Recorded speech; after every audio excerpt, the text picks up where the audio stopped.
And welcome all to the amazing anniversary. 40 years. I can't believe it's 40 years. Anyway, happy birthday ZX Spectrum.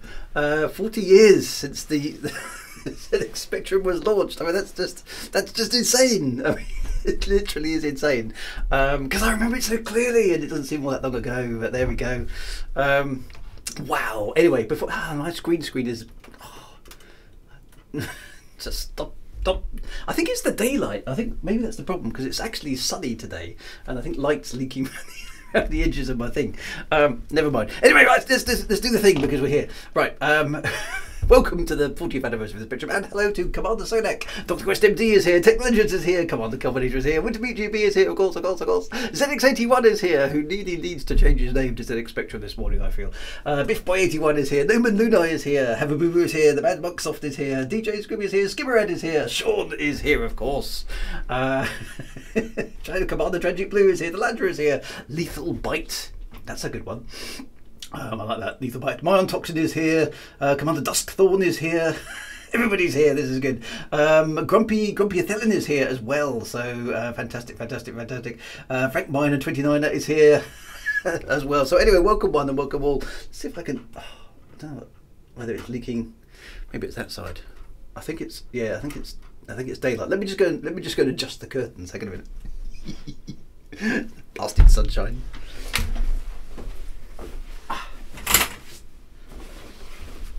Hopefully that fixes it. There we go, that's better. Blasted sunshine coming round and ruining my stream. Right, with no further ado, because we've got lots to do today.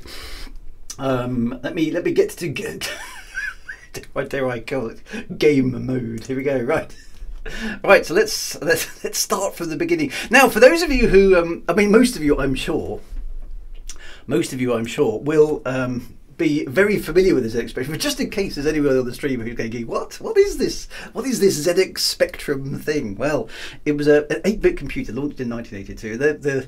In a line of 3, really, wasn't it? So there was the ZX80, which was launched in 1980. There was the ZX81, which was launched in 1981, actually, and then there was the ZX Spectrum, which was originally called the ZX82, which is a very strange coincidence, isn't it?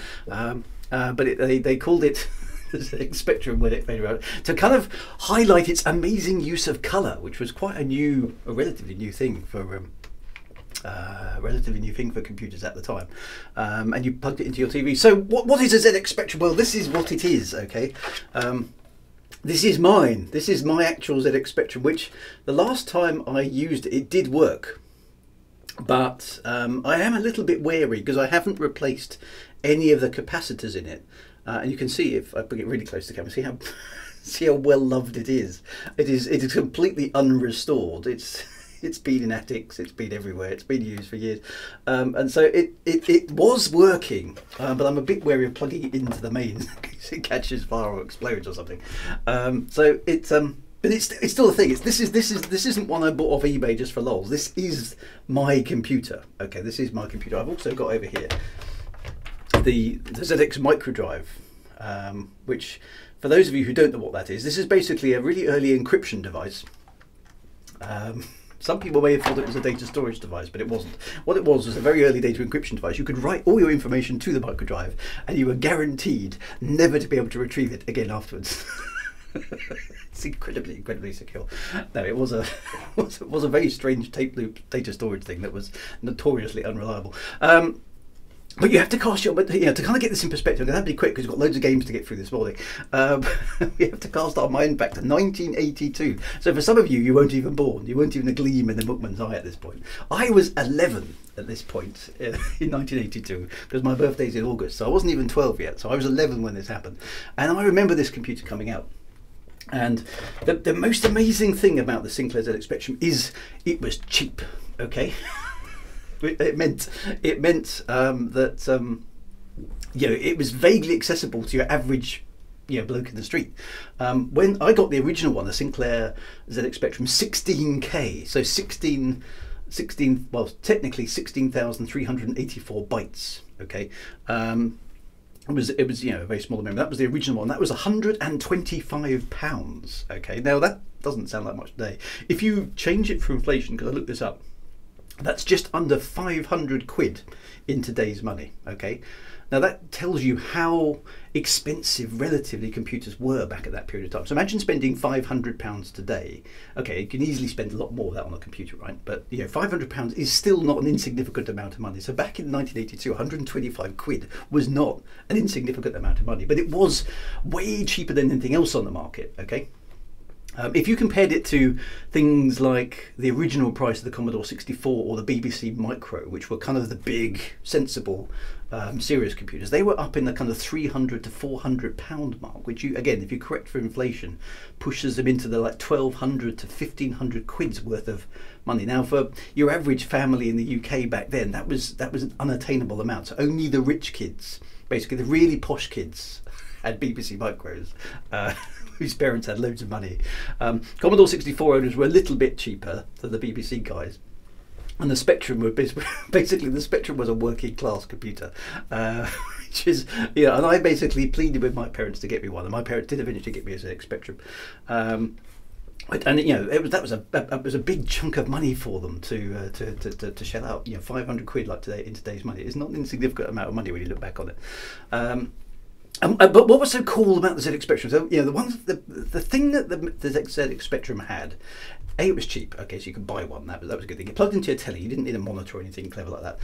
It loaded its stuff. It didn't have a floppy disk drive or anything like that early on. It loaded everything off cassette. Okay, so cassettes, for those of you who don't remember cassettes, are these things, and I've got some of my original cassettes, and we will try some of these. Not the actual cassettes, but the game. So Jetpack. This is a cassette. This is how software arrived, right? There's the actual cassette. Okay, so you loaded your software off cassettes in a normal domestic cassette player, connected to the Spectrum by an audio cable. There's Death Chase as well, for example. These are the 16K games. These are, again, I haven't got these off eBay. These are the original cassettes I bought back in the 80s. Well loved. Okay, well loved. I have no idea whether those cassettes actually will still load, but they are the genuine item from back then. That one, look, that one's even got load ditto. Actually, the instructions for how to load the game on the actual cover, which is quite good. So we'll get to those. So that's how you loaded and stored programs. Okay, 7.3 on the volume control and tone to high. It didn't like any bass, did it? Yeah, you were juggling. And the worst thing that happened on the Spectrum, because it took, the cassette wasn't super fast. I mean, it was actually quite fast by the standards of the day. It took about a minute or two to load a 16K game and about 4 minutes to load a 48K game.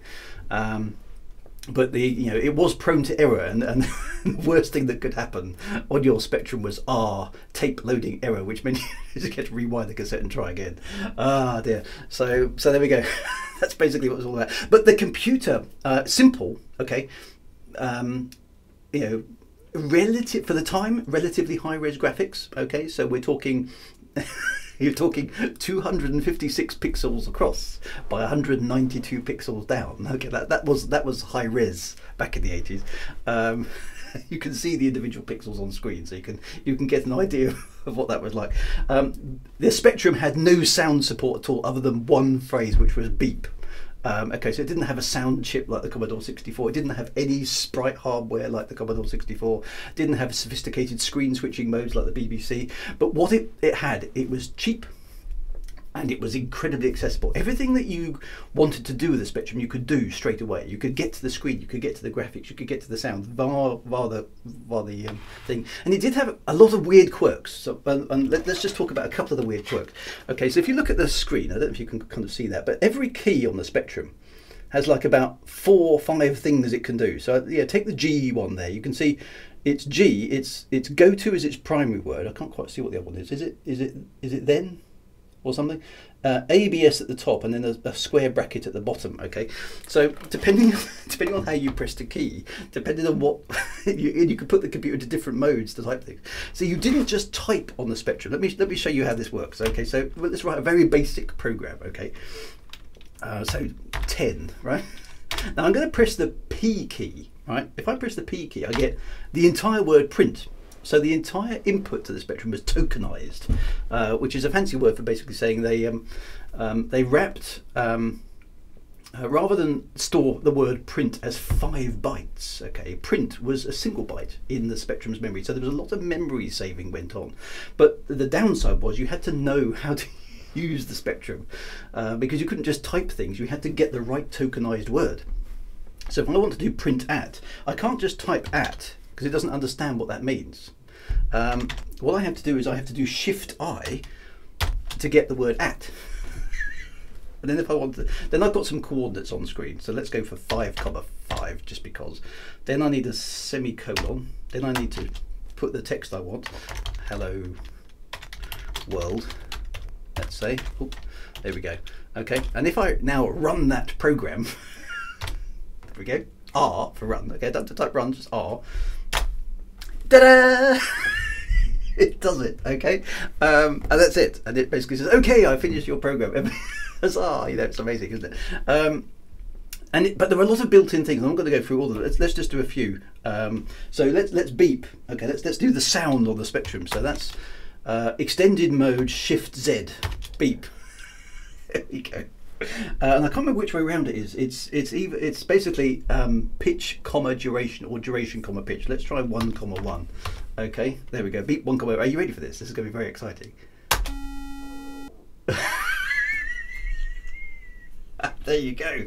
It's duration pitch, right? Okay. So let me just. I'm going to just type new, which is A, obviously. Let's show you the amazing spectrum programming prowess that I have. So I'm going to do a loop now. Okay. So for n equals 1. Now where's 2? 2 is Shift F, obviously. Let's go to, I don't know how much of this can we cope with. How many octaves are there? Let's do 2 octaves, 1 to 4. No, it's going to be 24 for all the octaves. Right. Okay. So there we go. Right. And then what we're going to do is going to do 20.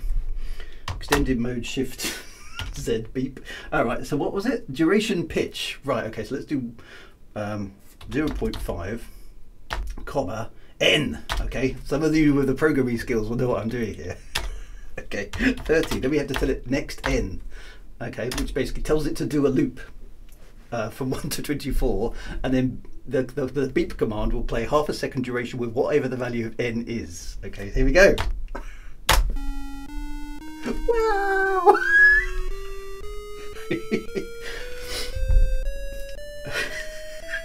You're impressed, I can tell. Yay, there we go. So that was that. Okay. And then, but there are lots of other built-in commands. So for example, if you wanted to draw stuff on the screen, there were lots of high-level commands to do that for you. So for example, I can change the border color of the screen. So border 0 is black. Border 5 is cyan. Border, where is it, B? Border 3 is magenta. So I've got complete control over all the colors on the screen, which is quite nice. What does, no man know what, poke? What does that do? Okay, let's try it. I have no idea what you're talking about. Poke 23692. So we're actually just directly accessing the computer's memory now. What does that do?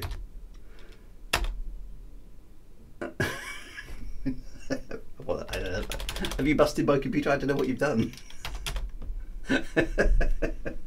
Anyway, right. FDev should give Drew a job. I mean, yeah, I'm elite skilled coder. Right, hang on. Let me do the other thing now. Where's the draw function? So let me just show you this bit. Draw is over there, right? Actually, let me show you the high res graphics.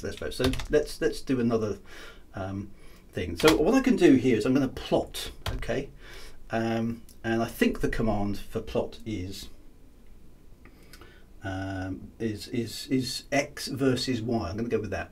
But we'll just do it simply. So I'm going to basically get the computer to randomly plot dots on the screen by going, right, so I need to go plot. I need to tell it to make this an integer, i.e. a whole number. As you can see, I've been practicing my ZX Spectrum coding skills here. Right, random, where's the star? It is B. Right, random times 100, comma, and then do the same thing again. So what this will do is randomly plot dots on a 100 by 100 graphics display. I think. There we go. Let's try this. See if this works. Right, and then go back to 10. Just do it again. Okay. Here we go. Ready? And look at that. Randomly plots dots. Okay, so that tells you how quickly you can generate. Okay, you can access the screen really, really quickly, right? Look at the amazing speed of the ZX Spectrum Basic Interpreter. Ta-da! Yeah. And then you can also, so if I break that, there we go. Let me get the list. If I change that to draw. Now, does anybody clap, clap, clap? Does anybody know what the draw command is? Actually, tell you what, let's not worry about the draw command. See what I'll do. I'll do the circle command. Okay, that's even better. So the Spectrum does have some basic graphics constructs in it. That was what was so nice about it. So if I do right, circle. Where is the circle command? I'm just trying to find. There it is. It's on the H key. Right. So no, square root. Circle. Right. I'm not sure. I think it is. The circle command is X, Y, and then diameter. I think. So that's what's going to be the middle of the screen. That's going to be about 120 by about 90. And then we want the random stuff. It's XY radius. Okay, let's try it. Thank you very much, Numa, with the archaeology there. Right, so let's try going int. Nope. Nope. Oh, you can see why it was painful to learn to code on the Spectrum in some ways, because you had to remember where all the commands. That's going to be about 90 as well, I would say. There we go. So it's going to basically, what that should do is draw circles from the center of the screen of a random radius, I think. Let's try it. Yes, look at that. Okay. Look at my coding skills. It's planetary landing. Okay, so you can see, so it's not exactly fast, as you can see, but you could, the beauty of the Spectrum was you could access all of these graphics facilities literally just from the command line, as we're showing. Okay, and you had access to what then was high resolution graphics. Okay, now let me demonstrate the one other oddity. This is important for the games we're about to see. Attribute clash. Okay, now the Spectrum had 8 colors. Technically it kind of had 15 because it has 2 sort of shades, but let's call it 8 for the simplicity. Okay, so black, blue, red, magenta, which is sort of pink, green, cyan, which is sort of light blue, yellow and white. Okay, and you could, as you can see, I can change the background borders, but the way the Spectrum memory was organized for cheapness was you did have high resolution graphics, as we're seeing, 256 by 192, which was pretty good in the day, to be honest. Okay, but the graphics didn't have the same resolution. Sorry, the colors didn't have the same resolution as the graphics. Okay, the color resolution was only the same as the character display, which I think is about 30 by 22 or something like that. Okay, so you couldn't individually adjust the color of each individual pixel. You could only individually address the color of a box of 8 by 8 pixels. It's 32 by 24, says Calvinator. There we go, get the accuracy. I knew it was about that. Okay, so what I'm going to do is we go back to our amazing piece of code here. Let's just clear the screen first. Let's set the border back to 7, so we haven't got that pink going on. Right, so that's our piece of code. So what I'm going to do is I'm going to put 15. Okay, I'm going to change the ink color. Here we go. Okay, so ink, and then I'm going to go int random. What is it going to be? Random times 7. So I'm going to. No, I've pressed it on the computer. There we go. Ink random times 7. That's going to randomly change the ink color between black and white. Okay, as it's trying to draw things on the screen. And what you'll see is the effects of what the Spectrum is most famous for in some ways is attribute clash. So you'll understand what this means. As it tries to draw a circle, it's going to try and draw the circle in the color that you've just randomly selected. So in an ideal world, that you'd have lots of little different coloured circles. That's not what happens. Here you go. So black, blue, a red, and then notice what's happening. Okay, is as it draws the circle, it can't do the colour resolution at the same level. So you end up with this sort of wacky, blocky texture, which and it's gone out of range. But you see the problem. Okay, as it tries to draw things, the colour resolution isn't as high. So you get this very strange effect, which was something that all the games programmers had to work around. You know, at the time, the colour clash was a real bit of derogatory stuff from all the other computers, because no other computers really suffered from a colour clash. But it did mean the Spectrum was very unique in the way it worked. And because, and here's the crucial thing for the ZX Spectrum, because there wasn't any hardware assistance for things like sprites or, you know, horizontal scrolling or vertical scrolling or any of those things that most arcade games of the type needed, the Spectrum basically was a blank sheet. Any games you had to write for, you had to write all of those routines before you could even get started. Okay, so the gameplay in the early days was kind of arcade focused, Space Invaders, Pac-Man, all those kind of things. But then games basically worked out, we can do anything we like. We can make any games we like. We don't have to be stuck with vertical scrollers or horizontal scrollers or, you know, sprite games. So the types of games that the Spectrum pioneered were way more interesting, and we'll see a few of those as we go on today. So there we go. So that's an introduction. Hopefully a little bit of programming to the ZX Spectrum kind of sets the scene. So let's go and do some gaming. Okay, so the first game I ever bought, for the Spectrum was, here it is. We got the 16K game. Okay, Jetpack. This is by a company called Ultimate Play the Games. We will be playing one of their other games as well. This is the first game I ever bought for the ZX Spectrum, and it's still utterly awesome even today. It's just brilliant. Okay, so this is Jetpack. Okay, so this is your start. Okay, you can tell it's of its time. Okay, so this is 1983. This is right near the beginning of the Spectrum journey, and most of the stuff I'm playing today is going to be the early stuff, because that's the memories I had. I went to university in 1988, you see, and by that time my Spectrum had been packed up. Not packed up as in broken, as in packed up and put in a box and not used again. So most of my Spectrum memories are from the early days, sort of 83, 84, maybe 85. That's where I spent most of my Spectrum memory. So we get the choice of a one-player game or a two-player game. I can use the keyboard or the Kepster joystick, which I don't have. And off we go. Right, just got to remember what the keys are. 5 start game. So it's very much still in a. I've just got to remember the keys. Hang on, so that's thrust. I think it's N and M. There we go. Right, okay. So yeah, I'm just trying to remember the keys. Well, let me start that again, because it's figuring out what the keys are on Spectrum games is sometimes a bit of a black art. There we go. Right, so we're gonna be good. Let's get the mouse out of there. Woo. Right, so what you've got to do is you've got to assemble your spacecraft. You've got a little guy and he's got a laser beam. The sound effects are just insanely good. And these were pretty good for the Spectrum, actually. Bear in mind the Spectrum has only got that single channel beeper. It's got no sound chip at this point. So all of these sounds that you're hearing have to be constructed manually. But what you can see is that the programmers here, Ultimate Play the Game, were amongst the best programmers of the Spectrum at the time. You can see they've really used the Spectrum's high-res graphics but low-res colour mode to really good effect. So the sprites here are quite chunky and big. You can see a little bit of attribute clash between those two asteroids there.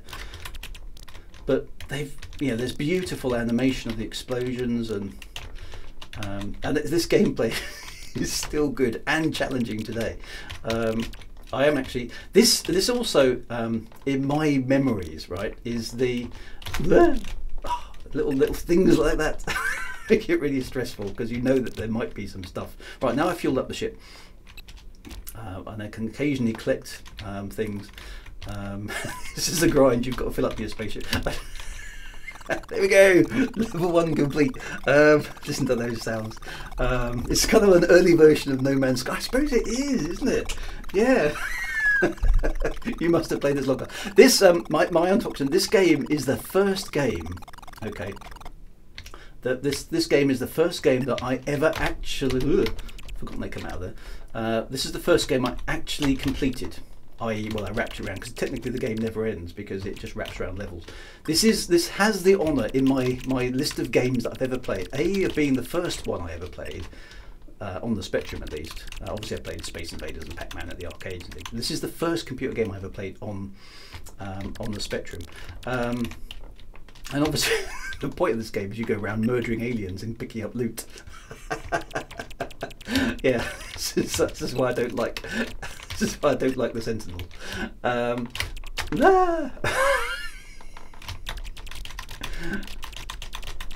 And so yes, the first game I played, there was actually 8 levels. Whether I don't know if I'll be able to complete all 8 levels. It gets significantly more difficult actually. This game, the 3rd level and the 8th level are really hard. But once you get used, obviously, once you get used to the patterns here, you know what the aliens are going to do on each level, and they do act differently on each level. So these ones bounce around in that sort of 45-degree motion. And you know, I've still got, the funny thing is I've still got the muscle memory of playing this because I played it so much. Yes.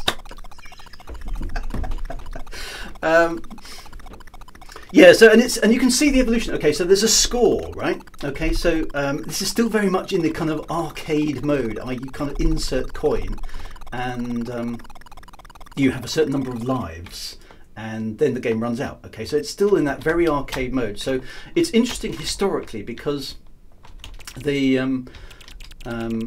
so this level is a bit more challenging. These ball things do, I don't know if they chase you or they just randomly float around the screen in really annoying patterns. They do sort of try and,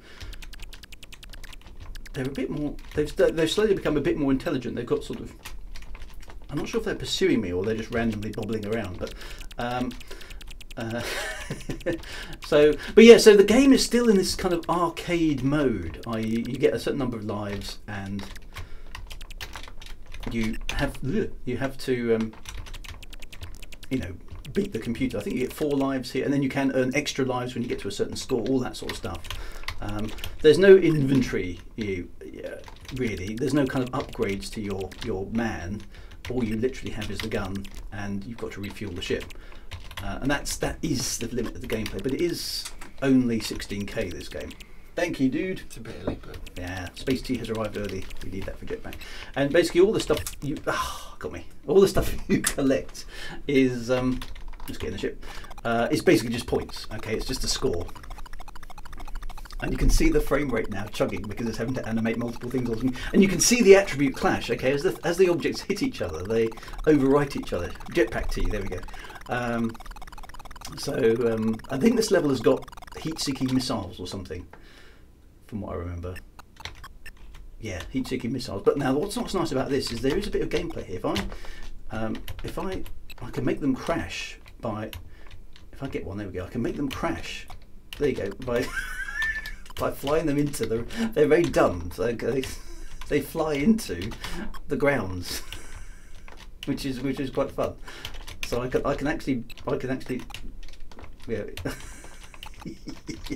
Dude, so there's thought gone into the gameplay. The different levels they have different skills. It's just we'll do one more level because I think the level 5 is the one where they home in on you, which is probably the hardest level. And basically you'll have seen by that point all the gameplay there is to be had, which again for a Spectrum game of 16K.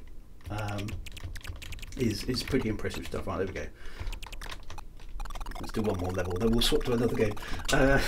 It's just brilliant. It's just a brilliant game. It's so playable even today. It's still fun. Right, now you get another ship. Okay, so we have to assemble what looks to be a spaceship. Now these ones are nasty because they do home in on you, which makes them quite hard. And they'll come from behind and all sorts. This now is actually quite difficult. You have to kind of be on top of yourself, and you have to keep firing. You can't not fire because they will come up, and they will sort of lurk menacingly underneath your platform, waiting for you to make your next move, which is and then appear next to you. So this is genuinely quite a hard level now. And because of course when they hit the edge of the screen, they wrap around, so you can't outrun them in one direction because they'll turn around and get you the other way. So it's actually quite tricky. This, yeah. Take that, you alien killing machines. Ah, there's one in the corner. I hate it when they do that.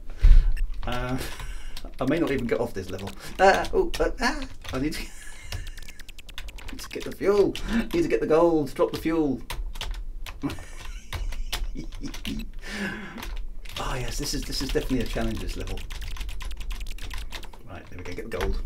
Oh, the fuel has dropped down there, that's just mean. There we go. Can I get off? Oh, can I get off this level? I've got two more fuels to get. Quick, get in there.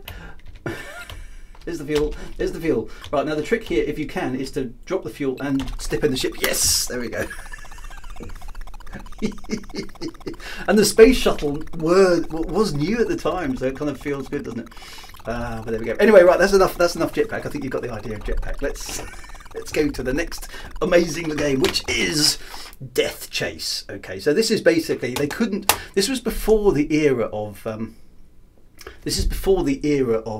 of licensed titles. Okay, so basically Death Chase was supposedly, okay, a motorbike trying to go through, you know, a forest. But basically this is Return of the Jedi. Okay, that's what this is. So let's go for keyboard. Trying to remember what the keys are. What are the keys? Right, that's left and right. That's speed. Right, okay, so here we go. So I've got to drive through a forest and shoot down some baddies. Okay, I can't remember where's the fire key? No, it's speed up. What's fire? Is it space? Oh, it's space. There we go. So I've got to fly through a forest of trees and shoot down these other bikers. And I've got a sort of, there we go, I've got one. I've got a sort of guided, let's get rid of the mouse, sorry. I've got a sort of guided missile thing on the front of my yeah! Got him, there we go. Okay, now this is pod racing, it is. But what was so good about this one, and then Night Patrol, okay, so all you do to Night Patrol is you change the colour of the top half of the screen, and it's night. What I always liked about this game is, in the distance, the trees are, you know, short and quite fat, but as they get closer to you, they become more like poles, which is only little criticisms that you can make of the game. But I mean, at the time, I mean, it looks ludicrous now to think this was an impressively high performance game, but it was. This was serious performance from the Spectrum. Nothing this fast and kind of pseudo 3D had ever been seen before. Okay, so now it starts getting tricky. Yeah, there's a tank which you spend more of your time dodging the tree. And it's actually quite visceral when you hit something. Yeah, there is a chopper and a tank that goes past, which is sort of the highest, if you can hit it, which is really hard, because you spend most of your time at this point onwards just trying to avoid dying in the tree, and just hoping against hope that you can shoot the bad guys. But it's fast and it's fun. I did manage to complete this game once when my reactions were way better than they are now. Come on, die! But basically, it's basically an unlicensed Return of the Jedi. That's what this game is. Yeah, got him. And the sound is amazing. Now the thing is, the Spectrum didn't have a discrete sound chip. Okay, so the CPU has to take time out from animating and what's on the screen and doing maths in order to generate the sound. So that's why all the sounds on the Spectrum have that sort of gritty, interrupted sound to them, because basically the CPU is taking time out to animate the screen, then do the maths, then do the sound. So it can't split its time. It's, you know, there's only a single thread, you know, a single CPU in there. Did I always play on keyboard? Yes, I did. Yeah, I'm actually doing surprisingly well, actually. Now from here on it just gets painful to fly, because it's just full of trees. But it's you know, as a game, it's pretty performant. It's fast. You know, I'm having to dodge, and you know, for early game players, this is pretty intense. Okay, Yeah, I've only got one shot at a time. I'm trying to stay alive long enough to get these guys in range to shoot them. And they dodge about, and yeah, it is basically Return of the Jedi, which was just coming out in the cinema around about this time. So I don't know whether Mervyn Escort, and whether the guy's still alive even, because a lot of these developers, bedroom coders as they were single people operating in their own garden sheds or in their attics kind of thing. These were not big commercial games at this point in time. This is the era of the bedroom coders. I don't know whether he just saw the film and thought, yeah, I could write that on the Spectrum and make some cash. There we go. That's it. I'm dead. But it's good. It's still a good game. It's still a good game. Really is fast and visceral, and it's kind of. And what's interesting here, again, 3 lives still. Okay, but that's and games like this were, things that did come out. So that was good. Right, let me just pop up my list, because I've got a list of how to do things. Because I wanted to take you through, not just show you the games, but show you the evolution of some of the technology. So let's go to, now we had 48K. Okay, so by the end of 1983, I'd realised that my 16K Spectrum was a bit limited, so I got it upgraded to 48K. Okay, and then my first ever 48K game was probably the most famous game on the Spectrum, I would imagine, which is Manic Miner. Now, this awful piece of music is actually, and I didn't realise this at the time, and only later on did I work this out, this is actually the Blue Danube, i.e. the docking music from Elite. You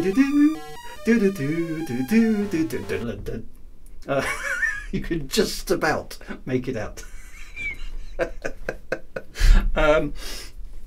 So I'm going to be honest, I hate it. I love this game. Okay, this game to me was another game that I did finish. I eventually got through. There's 20 levels. I will not be able to do 20 levels today, but I did get to the end.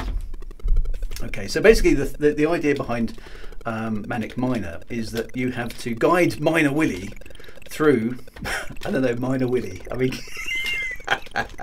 There were lots and lots of innuendos in the Spectrum games that completely passed us by. No, they didn't. As kids.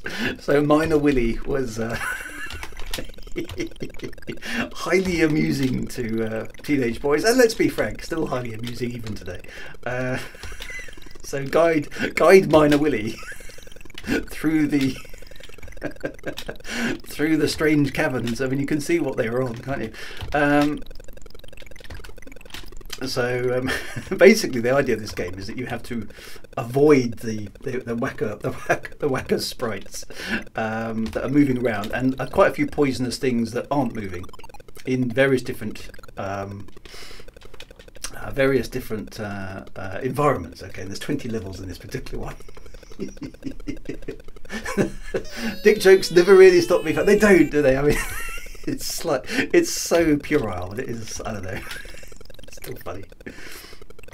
So basically it's a combination of jumping over things, okay, and standing on walkways that collapse, and certain things like that kind of conveyor belt that only work in one direction.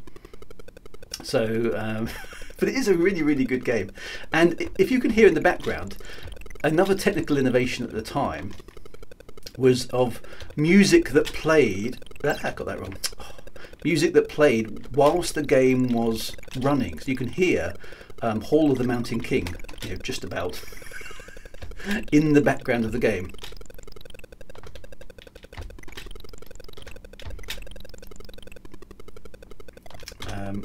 Right, let's get this one right this time. Jump the penguin. And it's an early platform game, so it's quite hard. Now, like I say, I did manage to complete this, but you only get 3 lives. I don't know if you get a new one at some point. So the idea of a score here is still very much part of the thing. I want to see if I can get to Eugene's lair, because that was one of my favourite levels. This is the first actually proper tough level where you have to get the timing exactly right, otherwise you die. Because as you can see at the top there is a collapsible walkway, which is basically very, very unforgiving.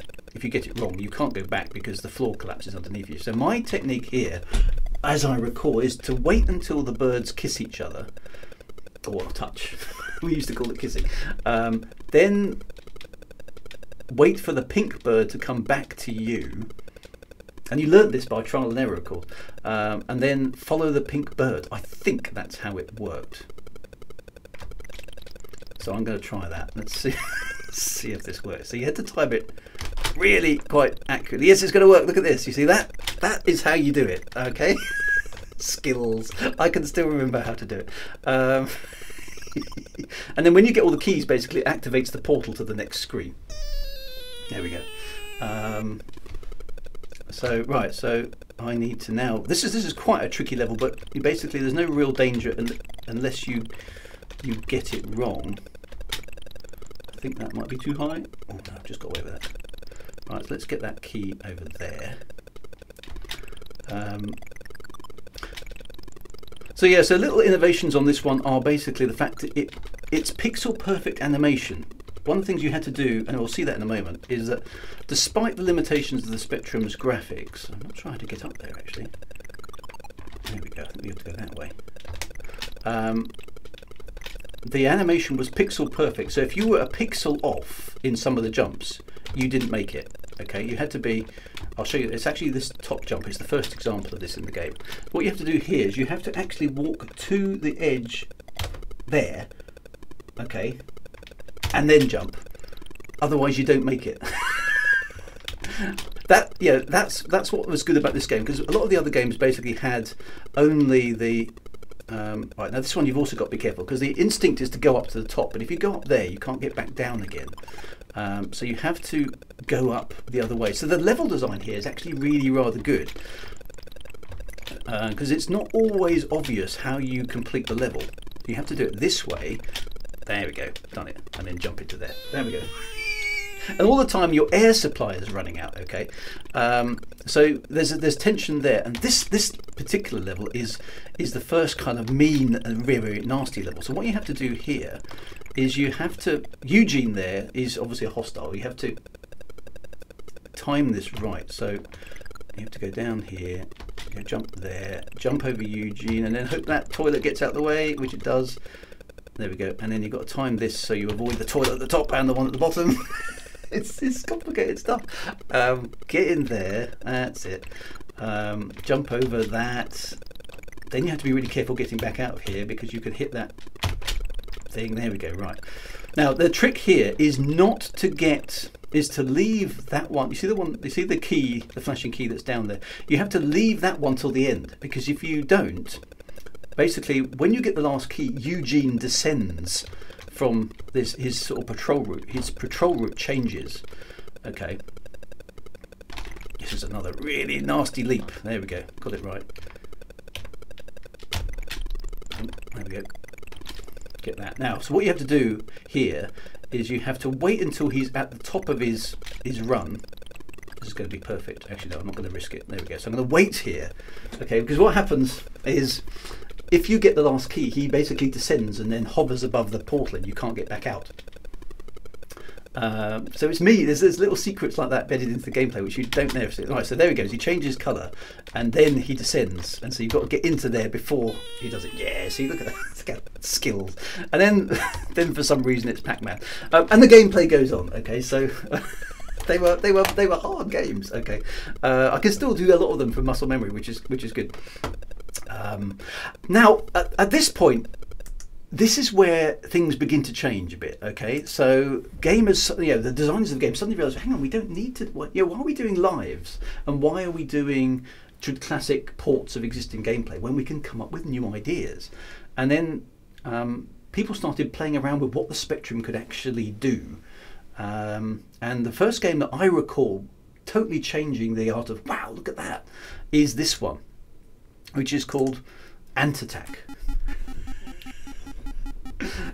And it's still 1983, this is still early stuff, but This is, and the display technology here was called soft solid. They actually tried to patent it. They failed, but they did try to patent it. Now this is very inclusive. This is the first game I can ever remember that asked you at the beginning if you wanted to be a boy or a girl. So how's that for? you could be a boy or a girl. I mean, let's be a boy and go rescue the girl, but because that's what I would have done at the time. But it's still pending. Yes. So yeah, an early piece of inclusivity. I mean, I mean, how often do you get, even today, to play? You know, choose your gender. I mean, obviously, it's it's of its time being boy or girl. But yeah, that's an impressive thing. So let's be the boy. Let's be. Right, welcome to Antitech. After a long journey, you see your destination. So now we've got some lore. The lore is starting to appear in games. After a long destination, you see the walled city of Antisha. As you stand at the gate, you hear a call of distress, irresistible to a hero like you. You must answer it. Good luck. So, okay, so it is go rescue the princess, but now check out what we can see though. Okay, so this is an example of the Spectrum doing isometric graphics. Okay, so 3D, pseudo 3D. It's all forced perspective 3D, but nonetheless still 3D. Now the controls on this are very, very odd. I've just moved it round. I can't remember how to move it back. Right, so that's chuck a weapon, and you've got grenades. Oh, that's okay. So that's rotate one way. That's forward. Okay. Now I can't see myself. There we go. So I can run. I can turn. How do I turn back? Oh, there we go. Okay, that's that. I don't know how to alter my perspective. Oh, there we go. Is that the same perspective? I'm just trying to work out the key. Okay, so it's S, F, G, and H. We go CVM, symbol shift. Does anyone know how to change the perspective? There's a perspective change option here. Oh. Have another go. Did I? I think I died, or ran out of time, or something. Right. Okay. So that allows me to move. V is move. Okay. So now I don't know what the scan means. Okay. So basically, there's the girl. Okay. So I need to jump. What's jump? How do I jump? I need to be able to jump. There must be a jump key. There it is. C. C is a jump key. Okay. So there we go. And I get to the girl, and for some reason I don't know if she's tied down on that plinth. Okay, so it's my hero. Take me away from all this. It's very romantic. Okay, so then she follows you, and you've got to basically get her out of the city. Okay. Oh, and then if she gets beyond a few squares, she forgets where you are. There we go. And then there we go. Congratulations! I've rescued the princess. There we go. Okay, so total score. There we go. So scores are still a thing, but it's not so much lives now. It's just basically you've now got health. Okay, so now I've got to go and find the girl, and she's somewhere deeper in the city this time. And I don't know how the scanner works. Is it telling me? Yeah, modern women would say, "Don't rescue me, I'll do it myself." Well, you could. The nice thing is you could play as a woman if you wanted to. You know, a girl or a boy in this case, because presumably the author is assuming. So I don't know how that. And then the problem is, it's called Antitech because there are ants. Okay, and the ants, and now it's done something weird. It's chopped off. But you could climb these buildings. I don't know. P. Go back to. What were the commands for the? Space and B for adjacent view. Okay, there we go. Space gives me back my original view. Okay, so the ants would basically follow you around and try and eat you. Okay, so what you could then do is chuck grenades at them, which would then, oh, you can sometimes jump on top of an ant, or you can just chuck a grenade at them, and if it exploded anywhere close to them, it would kill. Okay, they'll stun the ant. Sometimes they're stunned, sometimes they'll die. They are big ants. And there's quite a lot of them about. Now I don't know how to. There she is. I found the girl. My hero. Let's try. But it was the nice thing was, okay. So now we're sort of. This is your plan. You've got us surrounded by ants. Now you've got to be a bit careful. You don't hit the girl with a grenade. That doesn't go. That doesn't go down well. Okay, which is not unreasonable, I suppose. Right, so let's leg it and see if we can get back to the entrance. No, not that way. This way. Ah! The entrance is somewhere back over here, isn't it? Oh, there's the anti-paralyzed, which is persistent, which is quite good. So this is the first game I can recall where the playing area was so big that you had to kind of memorize things. There we go. And there's lots of little animations like, you know, the way they jump and they land and all that sort of stuff. So yeah, friendly fire is on. Yeah, the controls made more sense on the rubber key. So anyway, so that is Anti-Tac, the wonder that is Anti-Tac. Girls don't like being hit by grenades. That's very true. And then it would get increasingly more difficult. Well, there were bits. You know, sometimes the girl would be hidden inside the building. Sometimes you'd be on inaccessible places, and you had to like make jumps. And it was, you know, it was quite clever thing. But the 3D was a brand new thing at the time. So Anti-Tac, thumbs up for Anti-Tac, and for a bit of diversity and inclusion as well. Why not? Right. So onwards we go. So now the next one is interesting because, again, it's still an arcade game, and this is another one showing, you know, the clever use of Spectrum graphics. Okay, so this is Stop the Express. No, I've got to keep drinking. That's right. And this one was an early conversion of, and I'm totally rubbish at this game because I didn't play it very much. Yeah, Noma Luna has come up. This was a conversion by I think was it a Japanese game originally? When you win, it basically says, the guys are chucking it in the chat, "Congratulations, you success." That's what it says when you get to the end of the train. So I don't know. So few people actually probably got to the end of the train because it's a brutal game. This one. I was never good at it. It's got lots of, you know, it's got very bad translations in it throughout. They just obviously didn't check. They just like, let's slap a GB logo on it and it's a game. They didn't go through and change it. So whoever did the translations in this game don't think was a native English speaker. So let's go for keyboard.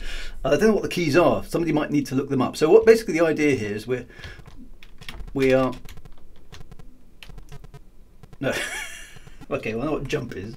And basically there's bad guys trying to shoot you. So let's... I've got to figure out what the keys are. I don't know what the keys are. I need the keys. Okay, that's lie down. That's jump. Okay, but if he catches me, he kicks me off the train as well. And you roll along the ground, rather nice. It's very well animated, this game. It's, you know, the first one where the okay, so that's, how do I, oh okay, there's left. I found right. Okay, so I need to find, oh, game over. There we go. I didn't do very well. In fact, I scored no points at all. QAZE. Blimey. ZE. What does that mean? D and C. Youch. Okay. Let's try that again. Okay, so ZE. What's ZE? Okay, that's that way. D, C, no, S, surely. A. Ah, A. Here we go. Right. Okay, so no, you've got to jump there. Okay. Jump left is. Jeez, this is a complicated game. What kind of controls are these? Okay, so there we go. Okay. So basically there's guys chasing you from shooting bullets, sometimes from off screen, as you can see. The idea of this game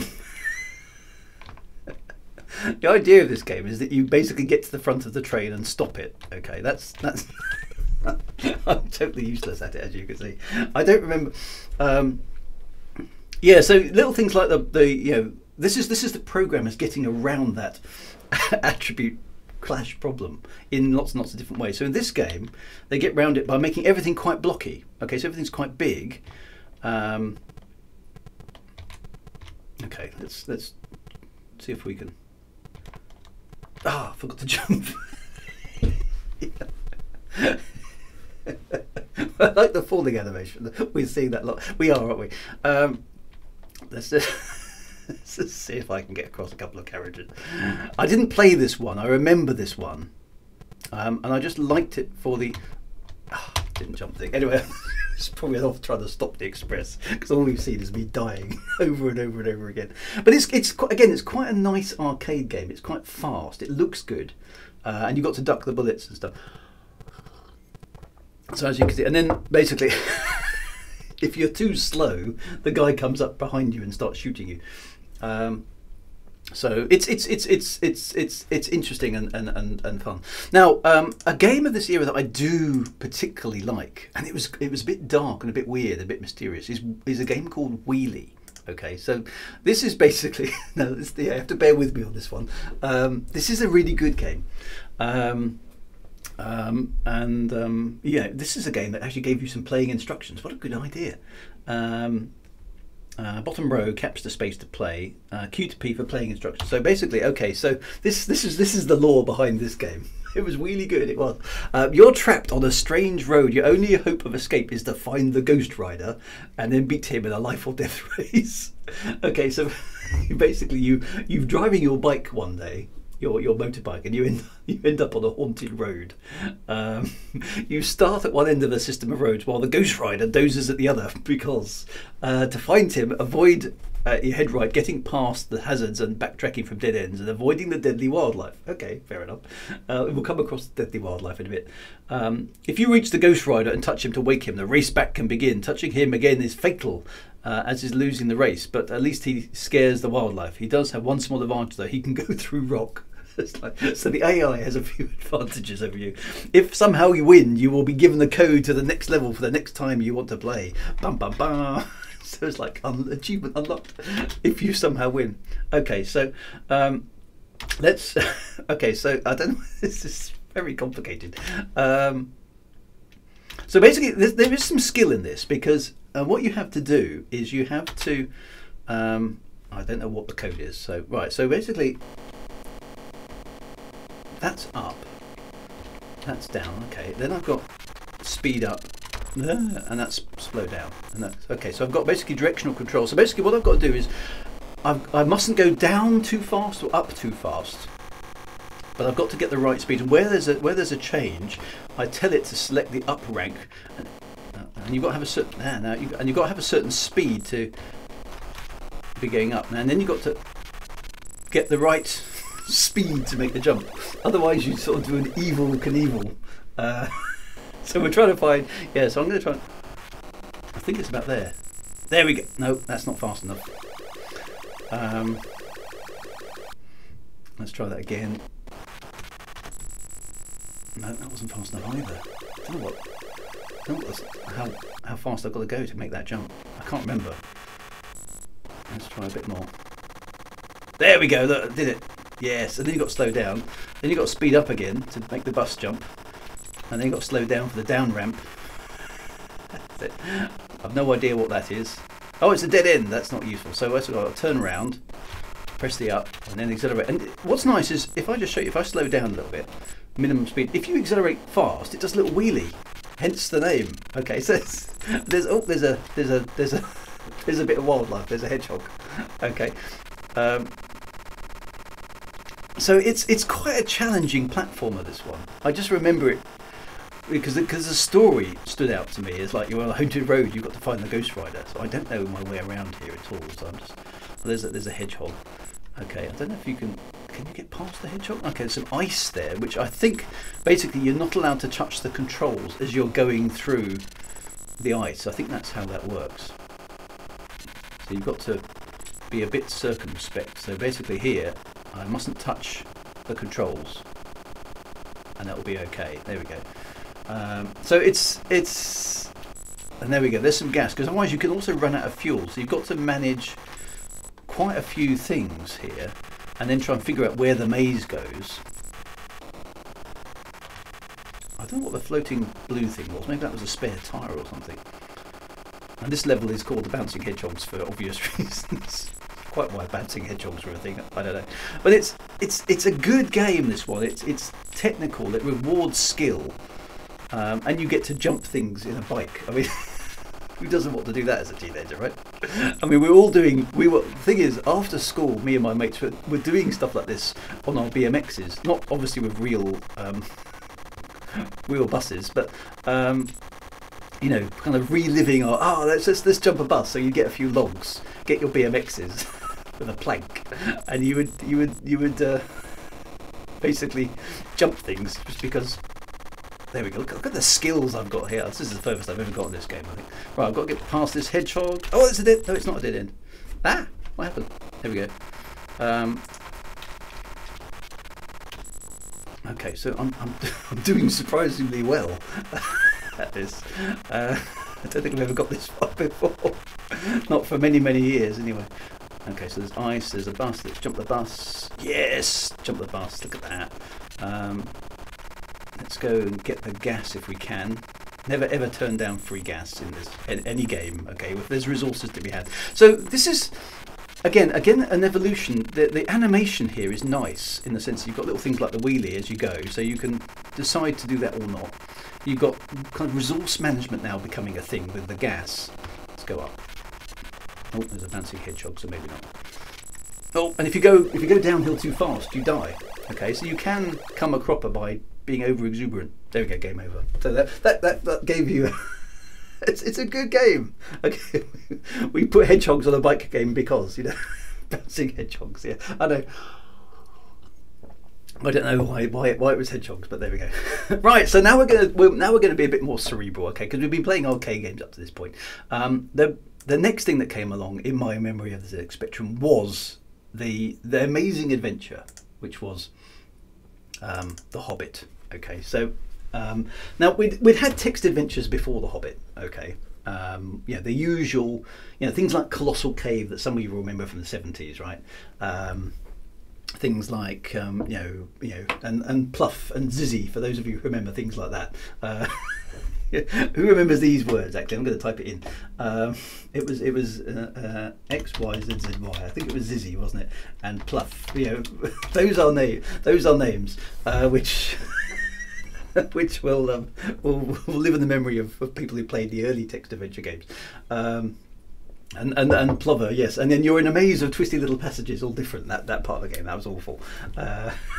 So things like that, okay, which were just text, okay. Very rarely did they have any graphics associated with them, okay.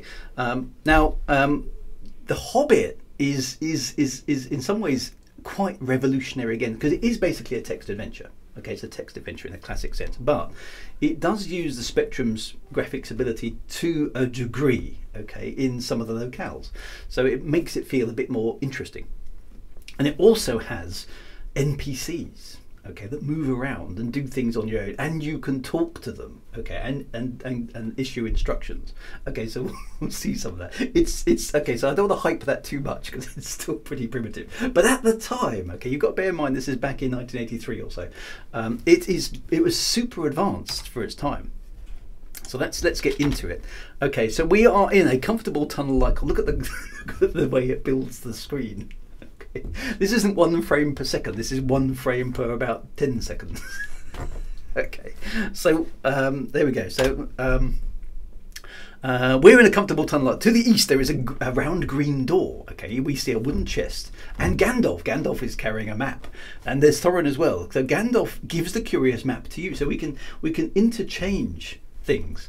And there we go. Thorin sits down and starts singing about gold. He does that a lot, actually. It does, Thorin.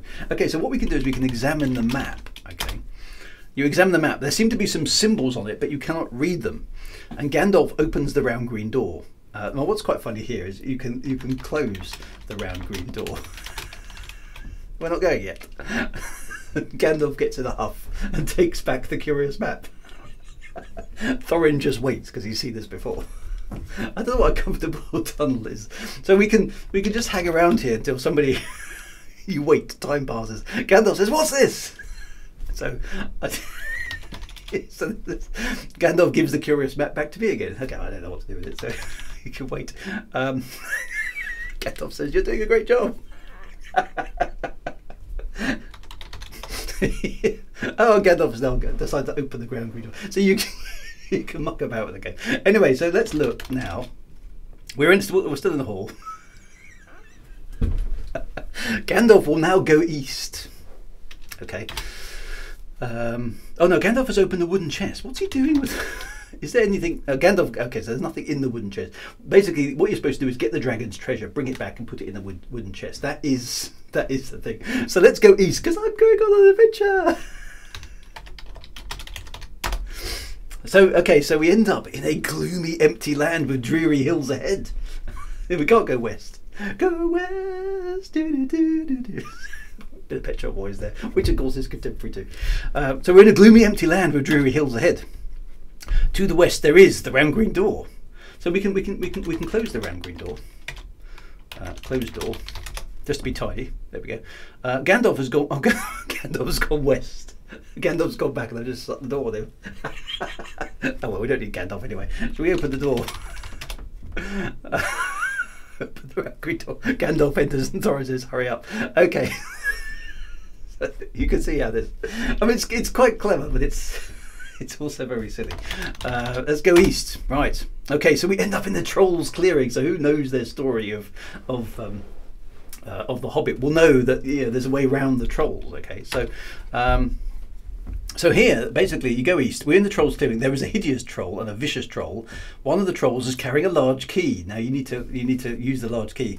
The hideous troll says, "Blimey, look at this! Can you cook 'em?" So let's go north, and we're in a hidden forest path with trolls' footprints. Now, for anybody who knows the Hobbit story, of course, you can't deal with the trolls in the dark. And there was a clue in the adventure there because it was all dark. Okay, so it's night time. So what you have to do is you have to wait now until dawn breaks. Okay, time passes, and eventually. Day dawns! Now you can go south again. You're in a clearing with 2 stone trolls. Ta-da! Okay, and there's a large key. So now you take the key. Okay, so it's a classic adventure, isn't it? Let's go. Okay, so okay, there's nothing on the trolls' path. So there's an exit southwest and north. I thought maybe there was a secret. Somewhere there's supposed to be a secret troll place. How do you get to it? Let's go southwest. That's the Lone Lands. If I go northeast from there, that's the Troll's Path. I thought there was a door. The door is locked. Oh, yeah. So this is a bit interesting. So there's I don't know if this is a bug, because there is a hidden troll's cave here. But the description doesn't. Look at that draw rate. It's just it takes ages to draw the screen. Oh no, there to the north there is a heavy rock door. So there we go. Unlock door. There we go. So open door. Gandalf's given up, but we're going to go north, and we end up in the troll's cave. There we are. And then we get a sword. Okay, so take sword. And take rope, because clearly things like that are going to be useful. If we go inventory now, it will give us a list of everything that we're carrying. We've got a map, a key, a strong sword and a rope. So at least we're armed now. We've got some loot. Yeah, exactly. So right, let's go to the Troll's Path. We'll go south from here. Then we can go southeast, which I think we end up in Rivendell. Okay, we've done it in the entire Shire, the entire first part of Lord of the Rings in like about 4 moves. Elrond says hello. Now what we can do here, this is quite sophisticated. We can say to Elrond, apart from the fact, for some reason, if you make a mistake, you can't delete one character. It deletes the entire thing, which is really irritating. You can say to Elrond, read map. Oh, and I've got that. So annoying. Say to Elrond, read map. There we go. Okay, so Elrond examines the curious map, and Elrond gives you a clue. It says basically go east from Long Lake to get to Lick Town. Okay, so again, it's a little bit like it's got little nods to the book. Go east from the Long Lake to get to Lick Town. I don't think he'll give us any other clues. I don't know, mate. Let's try again. Elrond says no. Elrond gives some lunch to you. For a 40-year-old game, it is pretty. It is. So it's a shame there's no graphics for Rivendell. It would be nice to see them draw Rivendell, but I don't know where Gandalf's gone. Anyway, let's go east. Okay, so we're now on our hard, dangerous path in the Misty Mountains. Visible exits are east, north, west, and south. So it's quite a big playing area. Okay, there's quite a few locations in here. Torrent enter. So this is where it usually starts going wrong, because you normally get captured by goblins somewhere around here. Okay, so we're now in a narrow place with a dreadful drop into a dim valley. Okay. Thorin has a gold bomb. He does have a gold bomb. Right, Thorin enters. Let's keep going east. We're in a narrow, dangerous path. Oh, now we're in Bjorn's house. Okay, so we got across the Misty Mountains in like about 4 moves. There's a heavy curtain. Can we open the curtain? Okay, you open the heavy curtain. Behind the curtain there's a wall. In the wall there is a large cupboard. So there's a nest of interlinked items. So open cupboard. And there is some food, so take food. So okay, now we've got some food. So I've got multiple foods. We have some food and some lunch. I think we'll eat the lunch, shall we? You eat some. Can I save the position? I don't know if you can save the position. That's a good question. So we're at Bjorn's house. Okay, so we can go northeast, northwest, south, southwest, and north from here. So let's go north, because I think we kind of want to get across to. You can save. Okay. Okay, so you go north. You've got the Great River. Excellent. And there's a very impressive looking boat there. You see nothing. Oh, the Vicious Warg. Okay, so kill Warg with sword. Okay, so if you don't put with sword, yes, you attack the Vicious Warg with a short, strong sword. With one well-placed blow, you cleave his skull. The Warg is dead. Nice. If you attack the Warg without the sword, you lose. Okay, and it eats you. Okay, so we can go northeast. So we kind of want to get to. We want to kind of get to Mirkwood. You go northeast. You're in the mountains. I don't want to end up in the mountains again. This does happen occasionally as well. Okay, the place is too full for you to enter. I don't know if the computer's run out of memory or something.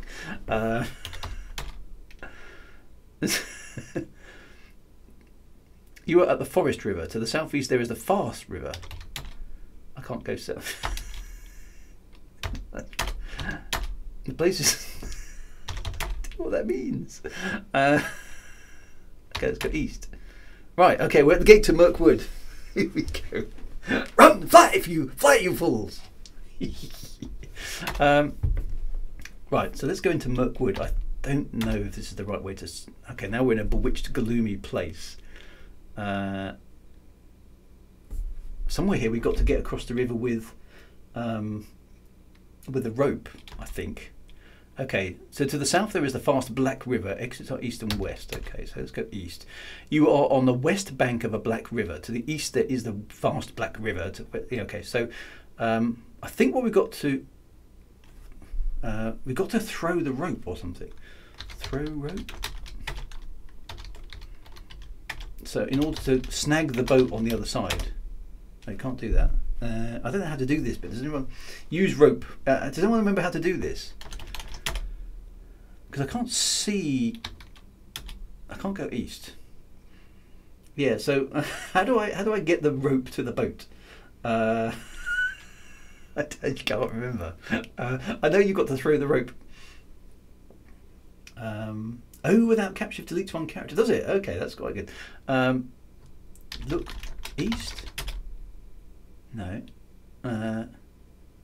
Somehow I need to be aware that there's a boat over there. And I don't know how to do it. I can't remember. Just type use rope on boat. But how would you know there was a boat there? No, use rope on boat doesn't. What, tie rope to boat. I do not see. Yeah, you got to know that the boat is there. How do we become aware there's a boat? There is a way of doing it, but I don't know what it is. Kill Thorin with sword. That's a bit mean. The boat appeared. Look at river. I don't know. I don't know the verb. Look at river. Look across. It's this sometimes. Examine river. Oh, you see a fast flowing black river, not very wide across. Okay. Tie rope to Thorin. You have to look to have it read raw. Oh, it's not telling me there's a boat there. There is a way of doing that, but I can't remember what it is. Anyway, you get the idea, right? This is a classic text adventure. Now, you throw rope across river. I tried that. Oh no, there we go. That is right. No, I didn't try that. Okay, throw rope across river. It lands in the boat. Right. Okay, so pull rope. You pull the rope. The boat glides across the river and lands on this side. Ta-da! Right. Right. Now I have to say to Thorin, get in boat. Okay. And Thorin sometimes ignores you. Say to Thorin. Okay, let's just get in boat. Is that how you do it? I don't know the verb take in. Is it? Enter boat? No, you cannot enter the. It's like, so most of the time you're fighting the parser trying to figure out what it does actually understand.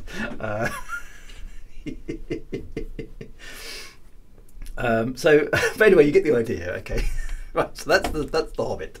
Climb it. Let's just try that. Climb into boat. Into boat. Yeah, you do. Okay, you climb into the wooden boat. There we go. We got across. Love the way the parser works. Okay, you see the wooden boat. In the boat there is you. I don't know what we've done with Thorin now. We've kind of left it behind. Okay, so let's go east. Climb out of boat. You can't. There we go. Then we can go east. There we go. Right. Okay. There's a spider web.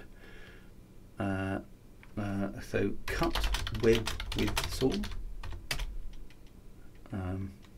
Hit web with saw.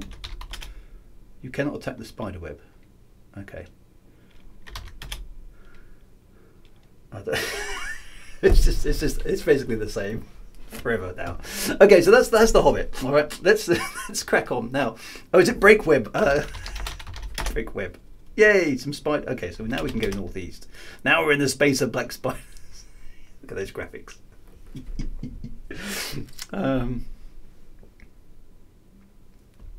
Okay. Right. So let's see if we can. Okay. Break web again. East. You're in the deep bog. Yeah. Brutal ending. You go east. You're in the deep bog. You see nothing. You're slowly sinking into the bog. You're dead. You have mastered 12.5% of the adventure. There you go. That was a playthrough. 12.5%, to be honest, isn't bad. Right, there we go. That was the Hobbit. Right, after the Hobbit, but notice now, I mean, there's still a percentage completion there. That's something that, you know, is now the high score is beginning to fade away. But let's go to, you know, obviously one of my favourite games. I've got a long involvement with this game, as you know. But this game is way more epic in scope. This is the Lords of Midnight. So following on from the text adventures, okay, and the text adventure games comes the Lords of Midnight. And this is very, very different. Okay, so it was a different type of game. It was part adventure game, part strategy game, and quite a lot more sophisticated than the kind of adventure games that had gone before it. Now, so we basically have four characters. We have Luxor the Moon Prince, we have Morkian, who is his son, Corleth the Fae, and Rothron the Wise. Okay, now we can be very cynical about this. So Luxor the Moon Prince is basically Aragorn. Okay, Morkian is basically Frodo. Corleth is basically an elf. Let's choose a random, you know, high-ranking elf from Lord. Probably Legolas actually. And Rothron the Rise is basically Gandalf. Okay, so now you understand how the game works. But what you have here is this is all. What you see on the screen is literally all you get. You have a basic map from the game book, and you have a background lore that goes with it. And basically, you've got to defeat the evil Doomdark, who's far up in the north somewhere, by cunning and military means. But you can only see what your characters see. So it's basically like it's a strategy game and an adventure game rolled into one, with multiple characters and a very novel graphical technique that was called landscaping, which Mike Singleton wrote. But basically, I'm looking southeast here. So if I turn around and face north, the game generates me a landscape based on where I am, and I can only see what I can see. So if I go east and I move, I get close to the forest, and then eventually I'll be standing in the forest. I'm in the forest, and then looking beyond the forest, and I only see in front of me the landscape that my character can see. And so it's a dynamic landscape generation, and as a result, rather than the maybe, I don't know, 75, 100, 200 locations that your average adventure game had, Lords of Midnight basically had something like 36,000 different views that it could generate based on where you were. And the idea behind the game is to defeat the evil Doomdark, and you have to do that by, you've got multiple ways to do it. Morkin can go on a quest to destroy the Ice Crown, which is basically the talisman that is Doomdark's power, which is effectively the One Ring, but not, okay? And here's a guy in the forest, so we can approach him and we can recruit him, okay? So we've now got an extra person on our side, which is quite cool. Call left the Fae, we're going to send him east, let's say. And the characters start with a horse. Okay, and this is quite important, because if you've got a horse, you can move this quickly. You can move across the landscape quickly. If you lose your horse, which you can if you fight things, then you slow down. Plus your character, if you notice here, this tells you information that 5 hours of the day remain and Corlef is utterly invigorated. What was beautiful about this game is Mike Singleton was actually an English teacher. So rather than, you know, a stealth, you know, a stamina bar or a health bar or a fear counter, you know, like most games kind of would do, the game tells you everything in a narrative way. Okay, so Corleth is utterly invigorated. Basically, that means his health is 100%. Okay, and he's utterly bold, which means he's totally brave. And basically, if those stats change, it affects the characters, which is quite cool. And he thinks again, that's basically get the next screen, and it tells you, does he have an army? No, he doesn't have an army. And those are the only information we've got at the moment. So let's go back to looking. So let's run this for a moment. Okay, so I'm going to send Corleth east across the map, and then basically eventually he runs out of time. Okay, so it's now night. Okay, and you can't move at night. The computer basically moves at night. All right. So then we'll swap to Rothron the Wise, and we'll go southeast with him and see if, because I know this game inside out, so I know where to recruit the main characters. So we don't want to go that way, okay, because there's some trolls. So let's not go down to the trolls. We'll cut across.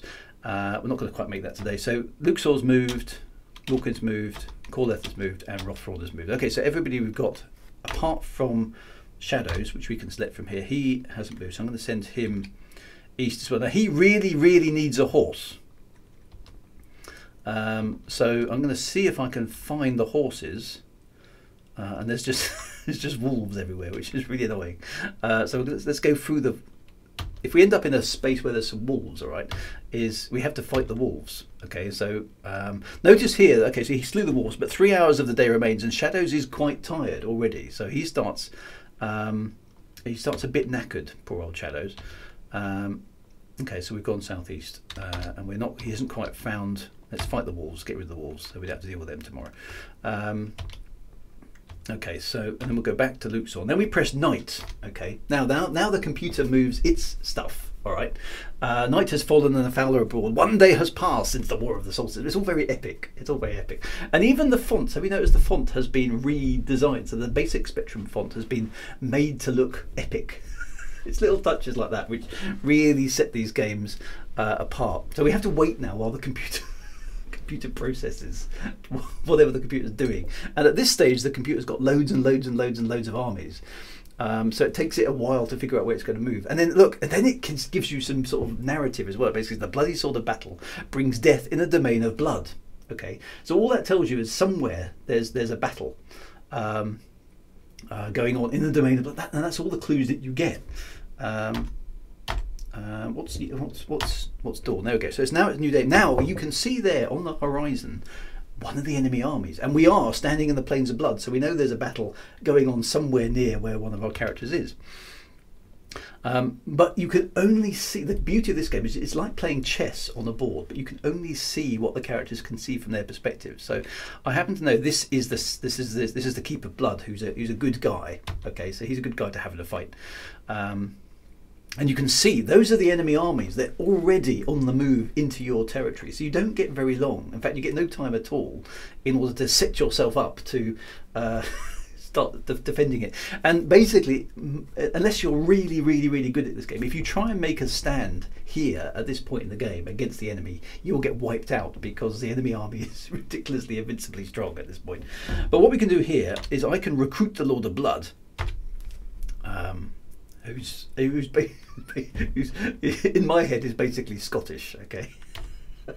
That may be a bit unfair, but he sounds like a kind of Scottish guy to me. Lord Blood, okay. I'm with a side order of blood, please. What do you want? What do you want with your meat today? Blood. What do you want in your what do you want in your tankard today, my lord? Blood. Just blood. Give me blood. Everywhere's blood. So I kind of imagine him with a bit of a Scottish, I don't know, maybe that's really unfair, but that's just how I imagine Lord Blood. Right, so let's recruit men. Okay, so basically Luxor can now pinch men from standing on duty. So Luxor can build up his own army. So I'm going to recruit men. Or I can start I can stand men on duty to defend tactical points on the map, which is quite cool. And I can, get fighter. So Luxor now, okay, so 75 warriors of the free now guard the keep. Luxor the Moon Prince commands 300 warriors, but no riders. And Lord Blood commands no warriors, but 1,190 riders. So what I can do, I can ask Lord Blood to... Oh no, I can't actually. That's interesting. I thought I could get him to put people on duty. So Blood is already quite tired, so he's got a problem. So what we'll do is we'll do something really stupid here. Is we'll send Lord Blood into battle on his own just to show what happens, because he's Lord Blood. So he's going to march forward and attack the baddies. All right. So there they are. They're the evil Doom Guard. Okay. And basically we get the choice of to battle. Charge! Da, da, da. Right, he's in battle now. Luxor is going to do a brave Sir Robin and keep going east for a moment. I just want to show you a few rounds in the game. Morkin is not going to go north. Okay, so and one of the things I know, see if we can get there in just a few moves of the game, is there's one of the nice things here is there's a dragon you can recruit called Farflame, who's a jolly useful chap to have on your side, basically. We probably won't get there today, looking at that. Corneth is riding east. Oh, there's another army. Oh no, see, that's what's nice about that is that's Luxor's army seen from afar. Okay, which is quite cool. There's a citadel where one of the other lords hangs about, so we'll get him on our side in a moment. I think that's Shimmeril, isn't it? Yeah, it is. So can we get to Shimmeril today? Yes, we can. There's a small bug in this game actually. Is Corleth gets to Shimmeril at the end of his day. Okay, so night falls. He recruits Shimmeril, and when we select Shimmeril, this is something that was never fixed. It's somehow it's dawn for Shimmeril. So the time match, but Shimmeril can now have another go, which isn't quite right, but it's still good. So that's that. So Rothron is heading south. Now here's another thing: is some of the things in the game have special powers. So these blocky things are called liths, and we can seek, and we find the Cup of Dreams, which is basically a way of resetting the timer, and it allows you to start the game again from the same, basically start the day again. So you basically have extra movement. And sometimes you find guidance. So a voice calls out, looking for the Lord of Athril, you must seek the Keep of Athril. Surprise, surprise. But you don't know where that is. Okay, so let's keep using these because we can. That resets it again. This is a jolly useful sort of super highway for the characters to find their way around. And there's some guidance. If you're looking for the Lord of Shadows, you must seek the Forest of Shadows. Surprise, surprise. Occasionally it comes out with some useful stuff, particularly if you're looking for a thing. But again, we're able to recruit the Lord of Guard here. So some of the guys have nice big citadels, and you can get them. So let's recruit the Lord of Guard. There he is.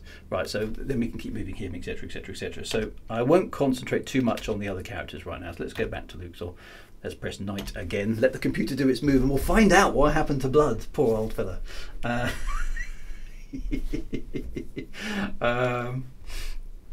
So again, we have to wait a little bit while the computer does its thing. Too full to enter on the Hobbit is presumed to be a bug. It's believed to be partially removed during a shortcut. Okay, that's quite interesting. How do you know you're going to win the fights against the wolves? I think if you're on your own and you fight the wolves or the other things, it's kind of a bit random, depending on how tired you are. If you've got an army with you, I think you're guaranteed to win, from what I recall. Right, so there we go. Okay, so Luxor's doing fine. He's heading east, fighting the wolves with his army, etc. Morkin is heading north. So let's do Morkin, because I think somewhere in these mountains there is a dragon. Those are not nice dragons. Okay.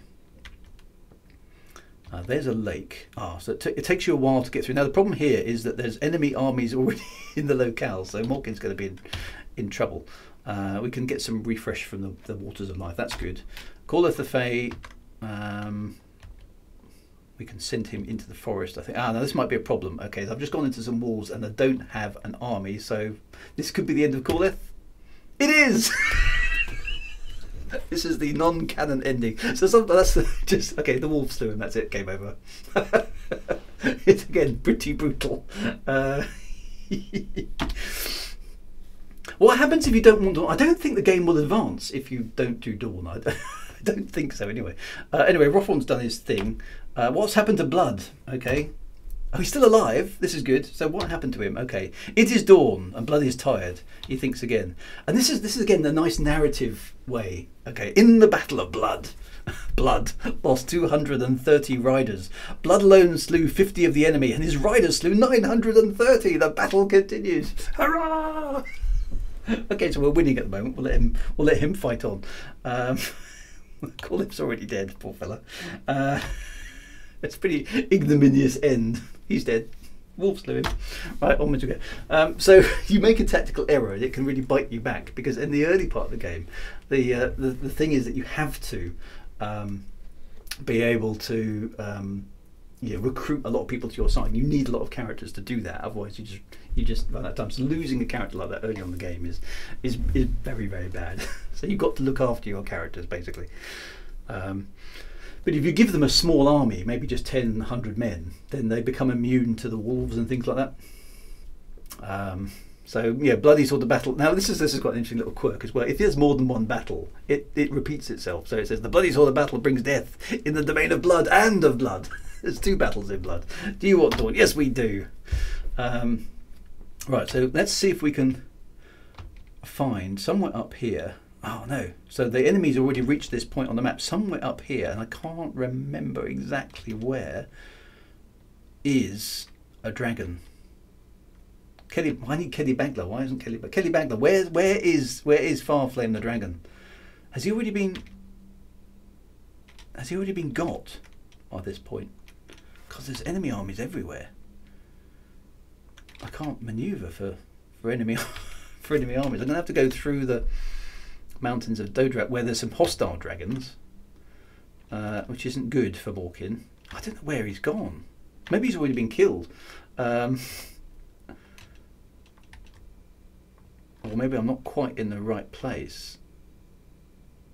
I thought he was here, but anyway, they fight the dragons, and Morkin slew the dragons but lost his horse. Okay, so now Morkin's handicapped, and he's also surrounded by enemy armies, which is really bad.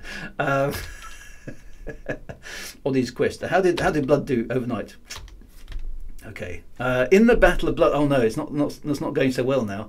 In the Battle of Blood, Blood lost 690 riders. Oops. Blood alone slew 65 of the enemy, and his riders slew 600. Now, what's happened here is I'm not in the right place, am I? No, I'm not. Basically, the enemy army's been reinforced. So I'm standing in the mountains. There's supposed to be a tower, but I'm lost. I think I'm in the wrong place. Maybe I'm too far west, too far east or something. I think I'm in the wrong place. Let's try going west. And this is where maps come in handy. So yeah, yeah, maps are good. Anyway, you get the idea. Basically, what's going on here is it's a massive campaign strategy game, and a quest, and a sort of graphical adventure, all rolled into one, and all existing inside the Spectrum's memory. And there's little details like the narrative stuff I've just spoken about. Every character has their own, shield, and their own little things. Okay, so I was looking for the ruin of Koroth a bit northwest. Okay, so let's just do one more. Let's see if we can find the dragon. Maybe you'll stay alive. Just wanted to say that you could recruit a dragon onto your side, which is quite a cool thing. I think Lord Blood may be dead by the morning, along with Corleth. This hasn't been a verbatim, law correct playthrough of the Lord of Midnight. But it shows you the evolution of what they could get out of the game. Notice things like the fonts are now much more. It's a much more professionally presented game than some of the earlier stuff, but much more polish here. There we go. Okay, there's lots of bad stuff happening now. Luxor is still alive. Morkin is, believe it or not, he's still alive. I think there, over in the distance, is the tower that I wanted. Notice how much it takes you a long time. There's the Tower of Koroth. I think the dragon is in that village over there, so we'll give it one more night just to get it. His shadows. Okay, so Lord Blood died in battle. Lord Blood was killed in battle. In the Battle of Blood, Blood lost all the rest of his army. Jimmy, his riders. Victory went to the enemy. Oh no!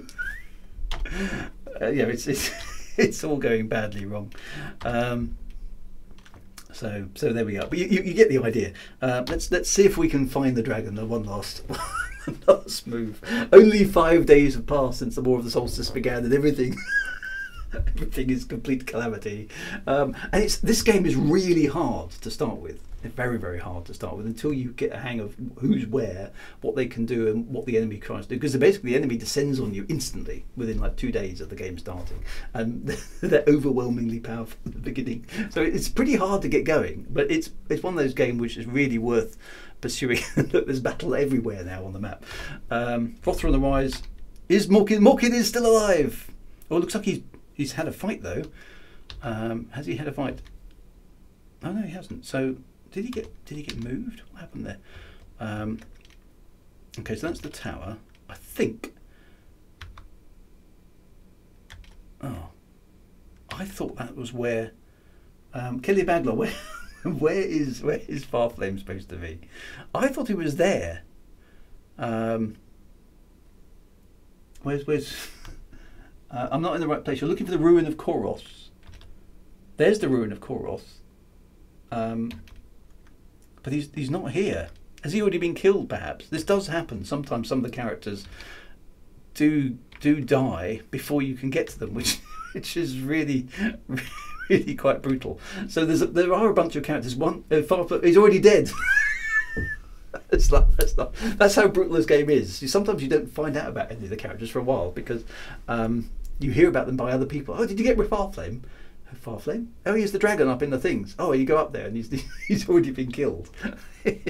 There's one particular lord called the Lord of Kor, who's very, very hard to recruit unless you get there almost straight away. He's in the front line of the attacking force and gets killed straight away. Anyway, so that's the Lords of Midnight. A very sophisticated, very, very cool computer game. I mean, bearing in mind this is all done within 48K of RAM, which actually really is only 32K because the 16K is reserved for the the screen, the program, and the ROM. It's an amazing programming accomplishment to get all that sort of stuff into these things. Complicated graphics, complicated gameplay, sophisticated text, all that sort of stuff. Amazing feat of stuff. But we must move on. We cannot tarry, alas. More to move. Now, going back to Ultimate Play the Game, those are people who brought us Jetpack. Now, they had not been idle in the intervening years. They were serious things. They'd done a whole bunch of things like Attic Attack and Sabre Wolf, which are good sort of top-down games. But they really broke the mold with this next one, which is A game that they apparently delayed by 6 months or maybe even a year, because they basically said the market wasn't ready for it yet. They were a very secretive bunch. Ultimate played the game. They used to take out big adverts in the gaming press, and with just basically the cover art of their game, nothing else. No screenshots, no blurb, no hype. Just a full page spread of their cover art, and that was it. The game is coming next week, or the game is coming next month. And they were the masters of zero hype, but massive hype, if you know what I mean. They were so understated, and yet everyone went, oh, there's a new Ultimate game coming, because they just had this reputation of being brilliant. And then Night Law, the game we're about to see, was announced, and this game really pushed the spectrum on an amazing amount. So Night Law, here it is. Okay, so similar kind of environment. Okay, so keyboard, etc, etc, etc. So let's start the game now.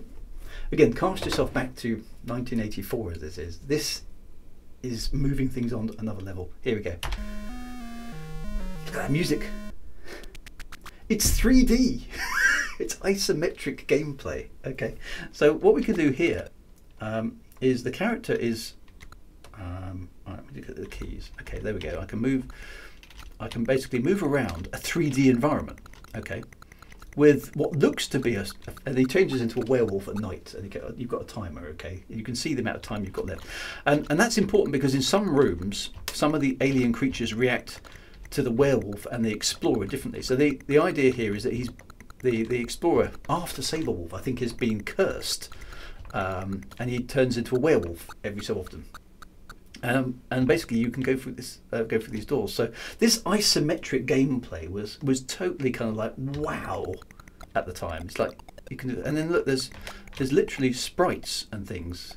So there's a ghost there, which every time it knocks into the tables, will move them around. Okay, so you can interact with things, and you have to go and get stuff, and you have to figure out puzzles. And you've got to figure out how to get, I don't know how you do that. Maybe you jump from here. So it's kind of got that Manic Miner sense of problem solving of a lean, and then trying to time it. There we go, did it. So you can go and pick up objects, and the objects are important. Right, how do I pick up the object? I think that's pause. How do I pick? Does anyone know how I pick up the object? I think it's something like, is it space? No, that's pause. Z? No, that's turn. And you can move, and Head Over Heels use this technology, but this was the first game to use this. Okay, this is the pioneering game. Okay, so how do I pick up? There's a way to pick up the object, and I can't. There we go. Okay, it's basically one. So I've got the idea of carrying objects around with me. Okay, so I've got that object now. What you've got to do is you've got to find a wizard with a cauldron. Here's another one. Look. Okay, so look at the animation and the sophistication of what's going on here. I mean, the frame rate has dropped a bit. So you've got to wait for the gates to open. Yeah. And if you get it wrong, you die.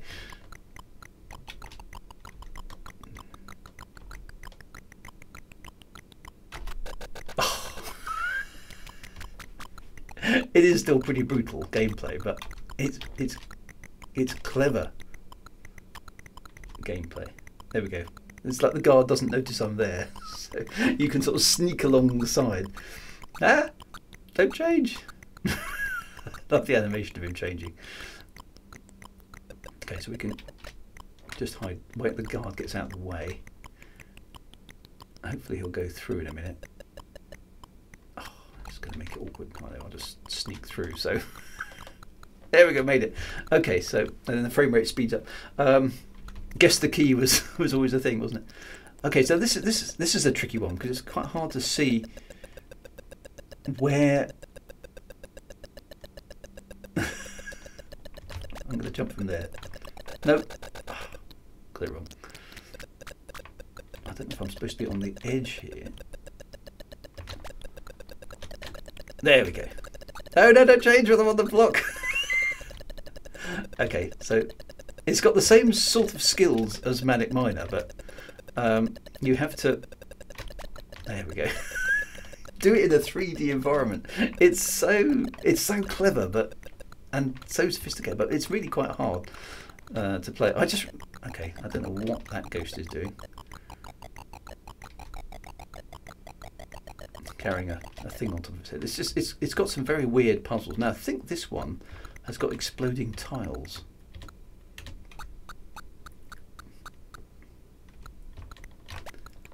Oh, I can't get up there. Okay, so what you do here is you use your inventory, and you can stand on it. So there's that level of problem solving as well. Is there something worth having? It's because you can't tell from this angle. I don't think I'm quite in the middle. There is something there. Okay, there's a cup. So what you have to do here, to get the cup out, you have to stand on the cup and jump at the same time. There you go. That worked.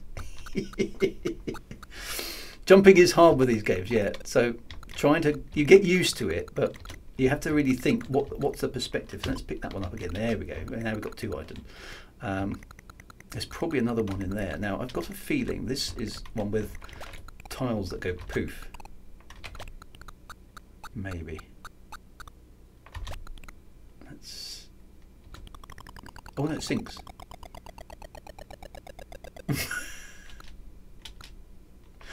Okay. So I'm gonna have to do that again. That's a bit of that one's basically just a trap. If you haven't got an item, you can't get out of that one. But it is a very clever adventure, and it is a memory test and a skill test, and so actually I've kind of gone around the dead end there. But you get the idea of the gameplay. Oh, there we go. That guy dropped it that time. Sometimes you get lucky. Unfortunately, I don't think there's a way out of here that I haven't been through. Where does that one go? No, I'm kind of in the loop. I've got myself stuck at a dead end of the castle, which is a bit of a shame. But it's an amazing game. It is an amazing game. And then the 3D thing was definitely a thing. So let's move on. So a game is not so well known, but I rather like this one. It's a game called Cyclone. Where you had to be a helicopter and go rescue people. So this is again quite a big game. Oh, there's one information. I don't know what that does. Did I play Teenanog? Yes, I did. That one I just remember an awful lot of trudging around, not knowing what to do. I probably had that one as a pirate copy, I suspect. Right, so okay, so key controls. This is good. So the game helps you out. Okay, so up, down, left, right, forward, view change, map or main screen. Okay, so this is quite good. In this game you're not fighting anything. You're trying to rescue people, I think, from a cyclone basically, which affects your helicopter if you get too close. And then the map. There we go. Okay, so let's try that then. 6, start game. Here we go. So we've got all sorts of stuff. Okay, so here's our helicopter. We take off. We can turn it around. If we look at the map, we're there. We can see we're in the middle. We can see the cyclone is moving around on its own. I don't know where we've got to go, however. So let's go up high and then fly away. And it's kind of Zaxxon-y 3D style of stuff. I don't know where we actually have to go to. There's Gilligan. Was there a Gilligan Island? Oh yeah, there is. I'm not sure where we have to actually go to. Oh, there is an island over there. I think maybe we just have to go to the islands. Beware aircraft. Oh, there's another airplane flying around. Okay, let's go south. It's beautifully animated though, so I think... Okay, there's people we have to rescue, I think. I don't know how we go about rescuing them though. So the idea is that you. Is that? No, let's get the girl. Oh, I've just run out of fuel. That's another problem you've got to bear in mind. Okay. Okay, so I've got to be a bit careful. Let's just try and go somewhere. Let's go to Giant's Gateway. That's a bit closer. Oh, I'm there. I think I was in. Why is it thrusting forward? Okay, well that didn't go very well. Let's try again. Okay, let's go to Giant's Gateway, which is a little bit further forward. We've got to be careful of the fuel level. Okay, so our fuel level's really low actually, for some reason. I'm not quite sure why that is. Why would you start off with hardly any fuel on your ship? I'm not quite sure. There's a crate. I don't know how we pick up the crate. I can't remember. Do we just land on it? Let's try going down. Okay, no, okay, so you land on it. Can we get back? We're almost out of fuel.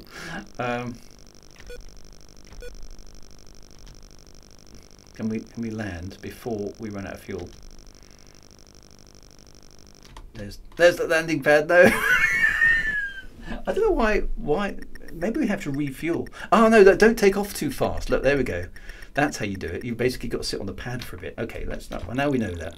Let's just try and remember. I used to know these things, but you can't always remember it. There we go. Let's try and get that. Oh, it's remember that we've already done it. All right. Are there some people? There's somebody to rescue. So let's try and rescue them. Okay. Okay, so I think we have to sort of hover over them. Then we descend a bit. And I think it drops the cable down. There we go, like that. And then we have to fly up a little bit just to be safe. Let's get these guys as well. Oh, and of course you can crash into trees. Because it's all isometric. Okay, you've got to bear in mind the environment. A very, very cool game. A very, very cool game. Okay, so now we've got wind force danger, which means that the cyclone is quite near us, which isn't good. Let's keep going. Let's keep going. Where are we going over there? Okay, so what happens if you try and fly into the cyclone? Let me show you that. If you fly at the cyclone, what happens is your helicopter slowly becomes less and less controllable. So let's fly at the cyclone. Okay, so there's aircraft flying around as well. I want to show you that bit because it's important. Let's refuel. You basically get the idea of the game. Pick up the crates, rescue the people, get them back to base, etc. Yeah. But it's cool with the isometric display. So let's fly at the cyclone, which is up there.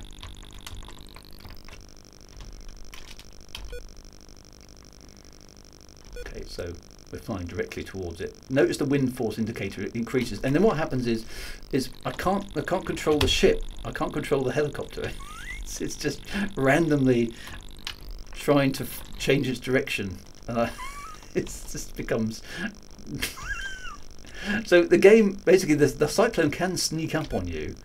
I'm trying to get close to the cyclone, but wait, if I get caught by the cyclone, it will smash my ship into the ground. It basically becomes almost uncontrollable. So the wind force is now at danger. How close are we? It's off to our left. So there we go. You get too close to it, it smashes you into the ground. Okay. So there's lots of little dangerous elements in the game. So there are gauges for altitude, speed, and fuel. I don't know what the T is. Is that temperature? Maybe it pushes the. So there's lots of things you've got to manage, or maybe it's time. Maybe you're just running out of time. I don't know. Yeah, the idea of having lots of different things to manage is quite nice. I quite like that. So that's that one. Right, we are running out of time. There's 2 more games to go that I want to show you before we close up shop this morning. So this next one is a masterpiece of aiming your game at your target audience. Okay, this is a game called School Days. It's just brilliant for okay. It's just brilliant for its era. So the idea of this game, and it doesn't sound very promising. Okay. Is basically to survive a day at school in the 80s. Okay. But what's cool about this is it absolutely captures, it nails what it was like to be in a comprehensive school in the 80s. Okay, it's there are bullies, there are unfair teachers, you have to write lines if you get into trouble, you have to go and do your homework. Okay, there's a gym where all the bullies hang out and beat you up. People push each other off chairs and stuff like that. This is such a brilliant game of its time, and all the different teachers have different characters. Okay, so let's see. Okay, now the absolute genius of this. Okay, the absolute genius moment of this was that you could rename all of the characters in the game so they matched the school you were in. So basically you would make all the teachers' names, basically the nicknames that you had for your teachers at school. So by and I'm sure you guys in the 80s did this as well. We had some quite derogatory names for our teachers. Okay, yeah, obviously they were Mr. I don't know, McGregor or Mr. Sampson or whatever in real life, but we had our own names for the teachers, which of course you would put in to this, and then all your mates, you'd give hero names too in the game, and all the guys and girls that you didn't like, you'd also you put them in the games as the bullies. So let's just try that just for a moment, just to show you the genius of this game. The control keys, normal, yeah, I don't know. Okay, so Eric, so you name yourself. Okay. Yes, just so brilliant. So let's leave Eric as he is. We had a Mrs. Prosser. It was always good morning, Mrs. Tosser. Okay, so there's the boy wonder. He's the tearaway. Okay, so what was the guy who was always getting into trouble at your school? The bully. Okay, so brilliant little animation as well. By the way, in the second version of this game, you had, this was an all-boys school in this game. Then there was the SWAT. Okay, the animation is really good, considering that that's just a small set of pixels. Yeah, he does look like a SWAT, doesn't he? It's really brilliant. The headmaster, Mr. Whacker. With his cane. Who remembers? I mean, how many? I got caned at school. I mean, it sounds abhorrent now, but I did get caned at school, and that was a thing in the 80s. You got into trouble. You got hit. They just whacked you with canes. Okay, that was genuinely a thing. It sounds terrible nowadays, but yeah, I got the cane at school. We didn't really question it. It was a bit weird. These teachers were allowed to hit, school-aged children with sticks. It was perfectly legal. And yet you think about that today, you just think, my God. The science teacher, Mr. Rocket, with his glasses.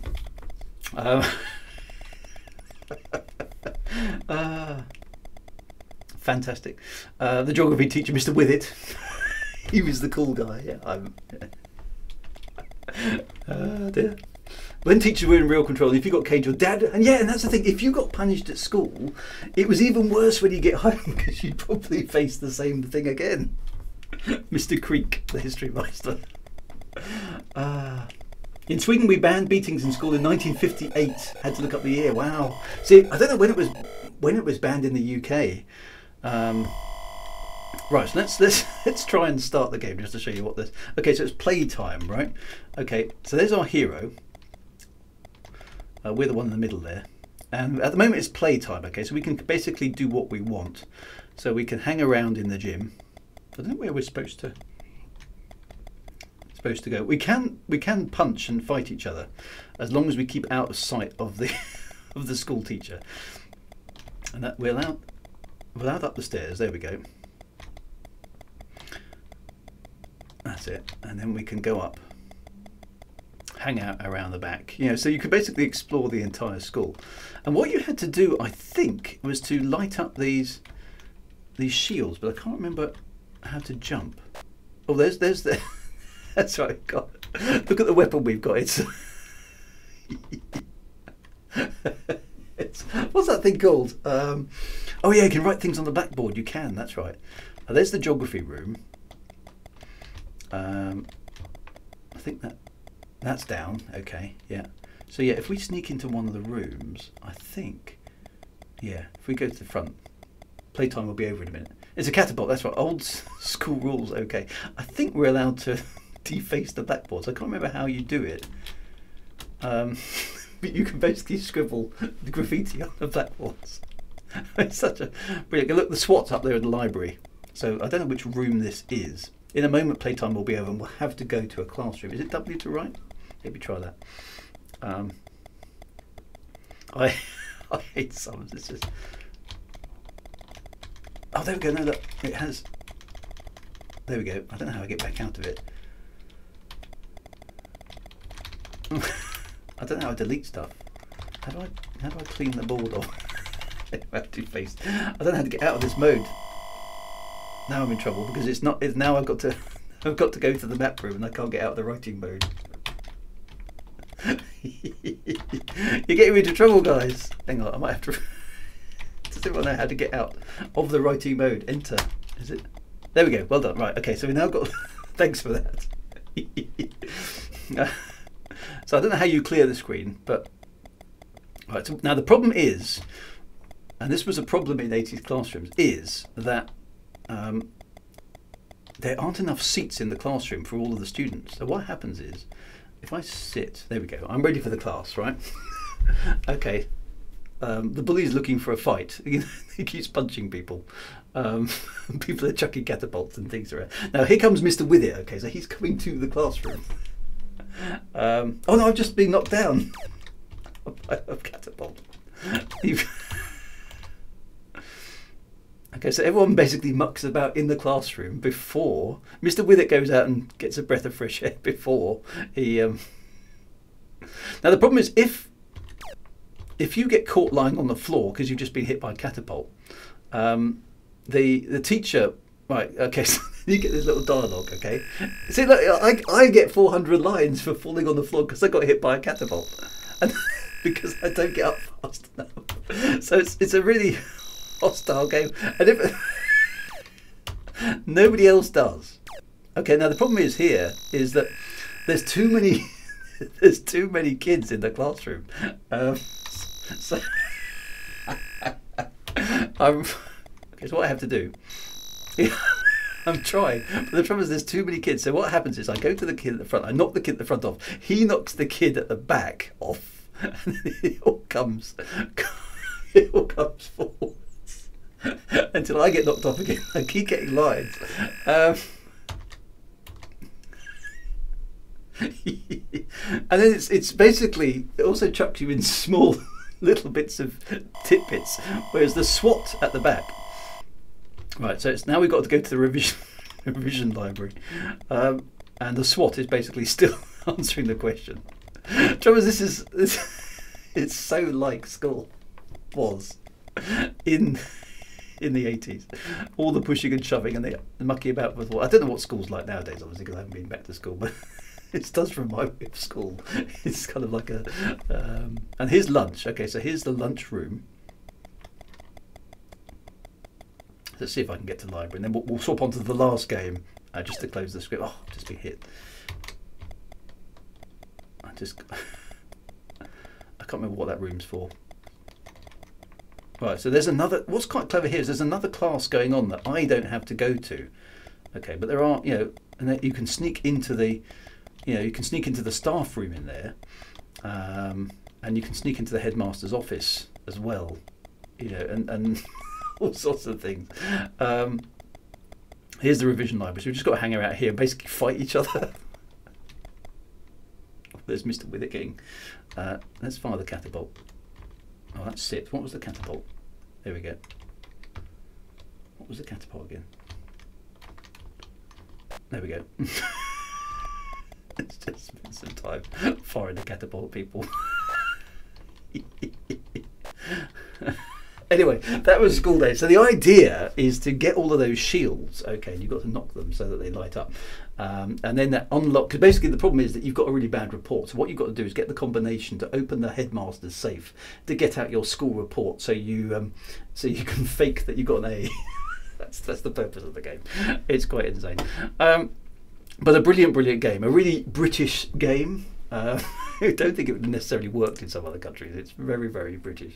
Very, very cool. Anyway, so the last game. Let's just finish off the stream because I've not done too badly actually getting all these into one stream. So let's celebrate probably the best arcade experience that the ZX Spectrum ever generated. This is a late game. This is probably the last game I bought for my Spectrum in 1988. It's just before I went off to university. I think I got this as a kind of. I just about finished my A-levels by this point, so this was the last hurrah for me of the ZX Spectrum. It's the last game I ever bought, which is a game called R-Type. Okay, those of you will know this. It's a brilliant game. This is basically the Spectrum prior. This was still a 48K game. There was a 128K version with music and cool stuff. But this is basically pushing the Spectrum right to the edge of what it was capable of. So all of the coding challenges, all of the graphics manipulation, everything that the Spectrum could possibly do, this is basically the game that shows off the Spectrum to its absolute best. What this computer at the end of the day was capable of. So let's show you this. I mean, look at it now. It still looks impressive. Big animation, big sprites being moved around the screen, smooth scrolling, and everything else. I'm going to take a moment to figure out what the keys are again. But here we go. R-Type, level 1. Press fire to play. I don't know what the keys are. I'll press the key. Oh, I can do my own keys. Okay, well that's nice. So let's go left, right, up, down, fire. Detach, D. I don't know. Right, fire to play. Here we go. And this is peak ZX Spectrum, okay. Multiple weapons, animation for explosions, lots of colour, lots of enemies, background stars scrolling, very fast gameplay. It's just, okay, it's still laughable by modern standards. You've got a weapon that can also power up for big weapons, or you can shoot miniature ones. It's the height of sophistication for space shooters. It's really, really, really good. It certainly would have been better on your Commodore Amigas and the Atari STs of the era by this point. But it's still. I think I've got to do a massive power up to get rid of this guy. I don't know how I kill him actually. Oh, now there's so much stuff going on already. Pilot standby. Didn't get very far there. In fact, he didn't get off level 1. But it just shows, how far the computer came in those years. So by this point, the programmers really knew how to get the best out of the Spectrum. How to make it smooth, how to make the sounds work, how to get around the attribute clash problems and make the game still look good, how to increase the performance of the game. Everything, it was all perfected by this point. All those neat little programming tricks had been shared. And even, obviously the arcade versions and the 16-bit versions play better and look better, but this is a very impressive, I'm not very good at it, very impressive, I've forgotten you hit the ground, you die. It's a very impressive conversion of this game for the Spectrum. It just shows, by this point the Spectrum is 6 years old, only 4 years away from being discontinued entirely. It's facing competition from the Sega Mega Drive by this point. It's facing competition by the Atari ST, the Commodore Amiga, and yet they're still punching out arcade quality games, even at this stage. I'm still rubbish at this game. It's just good. It's just a really nice shooter. It's a nice way to finish off. And this game, the Spectrum, at 40 years old. I mean, now it's it really is a piece of history, isn't it? But it was such an important machine for people like me at the age that we were, and people like you guys, I'm sure.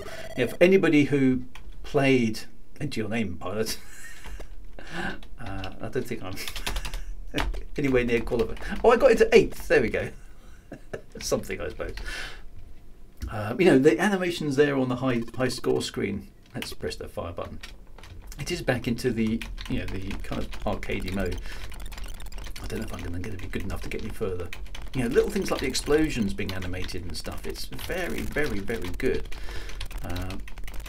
Multiple weapons on screen, but this computer is the computer that started both my love of programming, computer games, everything, you know, we still do today. So I love computer games, I love computers, I like technology because of this computer. This computer showed us the art of the possible.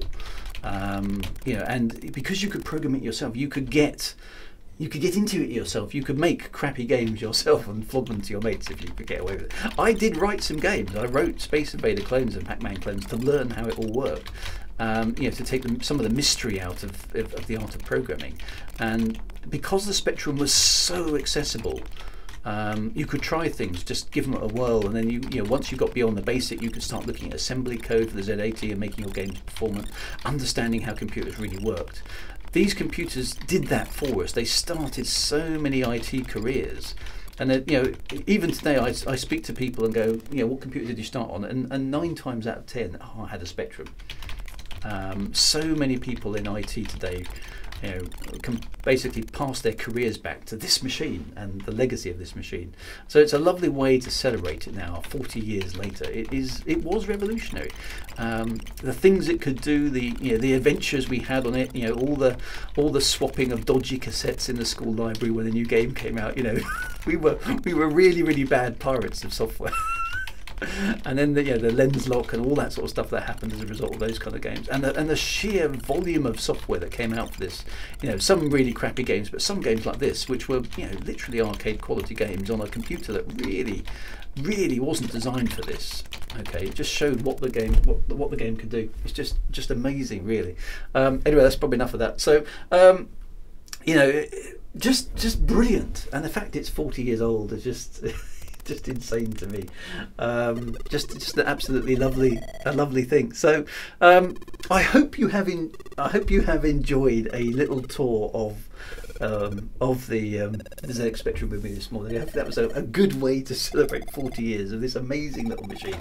And I am still glad to have my original machine. Even with interface 1, I don't know if you can see that on the back. Interface 1 still working.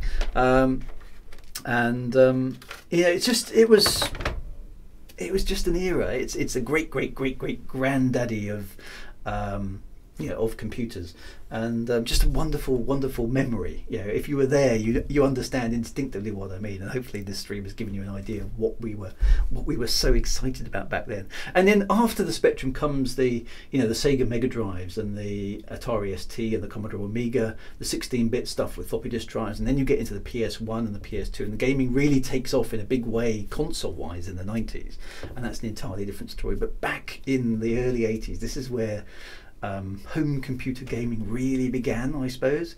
It was accessible, it was cheap enough, and that's why this lovely old machine with 48k of RAM, a 3.5 megahertz chip, has such a fond memory for us all. So it's just a brilliant place. So anyway, happy birthday ZX Spectrum, happy 40th anniversary, and long may it continue. 8-bit rules. Take care, my friends. Have a wonderful rest of the weekend. Look after yourselves. Have fun. I hope you've enjoyed a little trip down memory lane this morning. And congratulations to Clive Sinclair of the ZX Spectrum, obviously, and rest in peace to Clive. Obviously passed away relatively recently. Some fantastic memories there. So enjoy the retro nostalgia. See you on Monday as the usual stream. We'll get back to Wing Commander next week and crack on with there. But take care, my friends. Be good and load ditto. See you soon. Take care, my friends. Bye bye.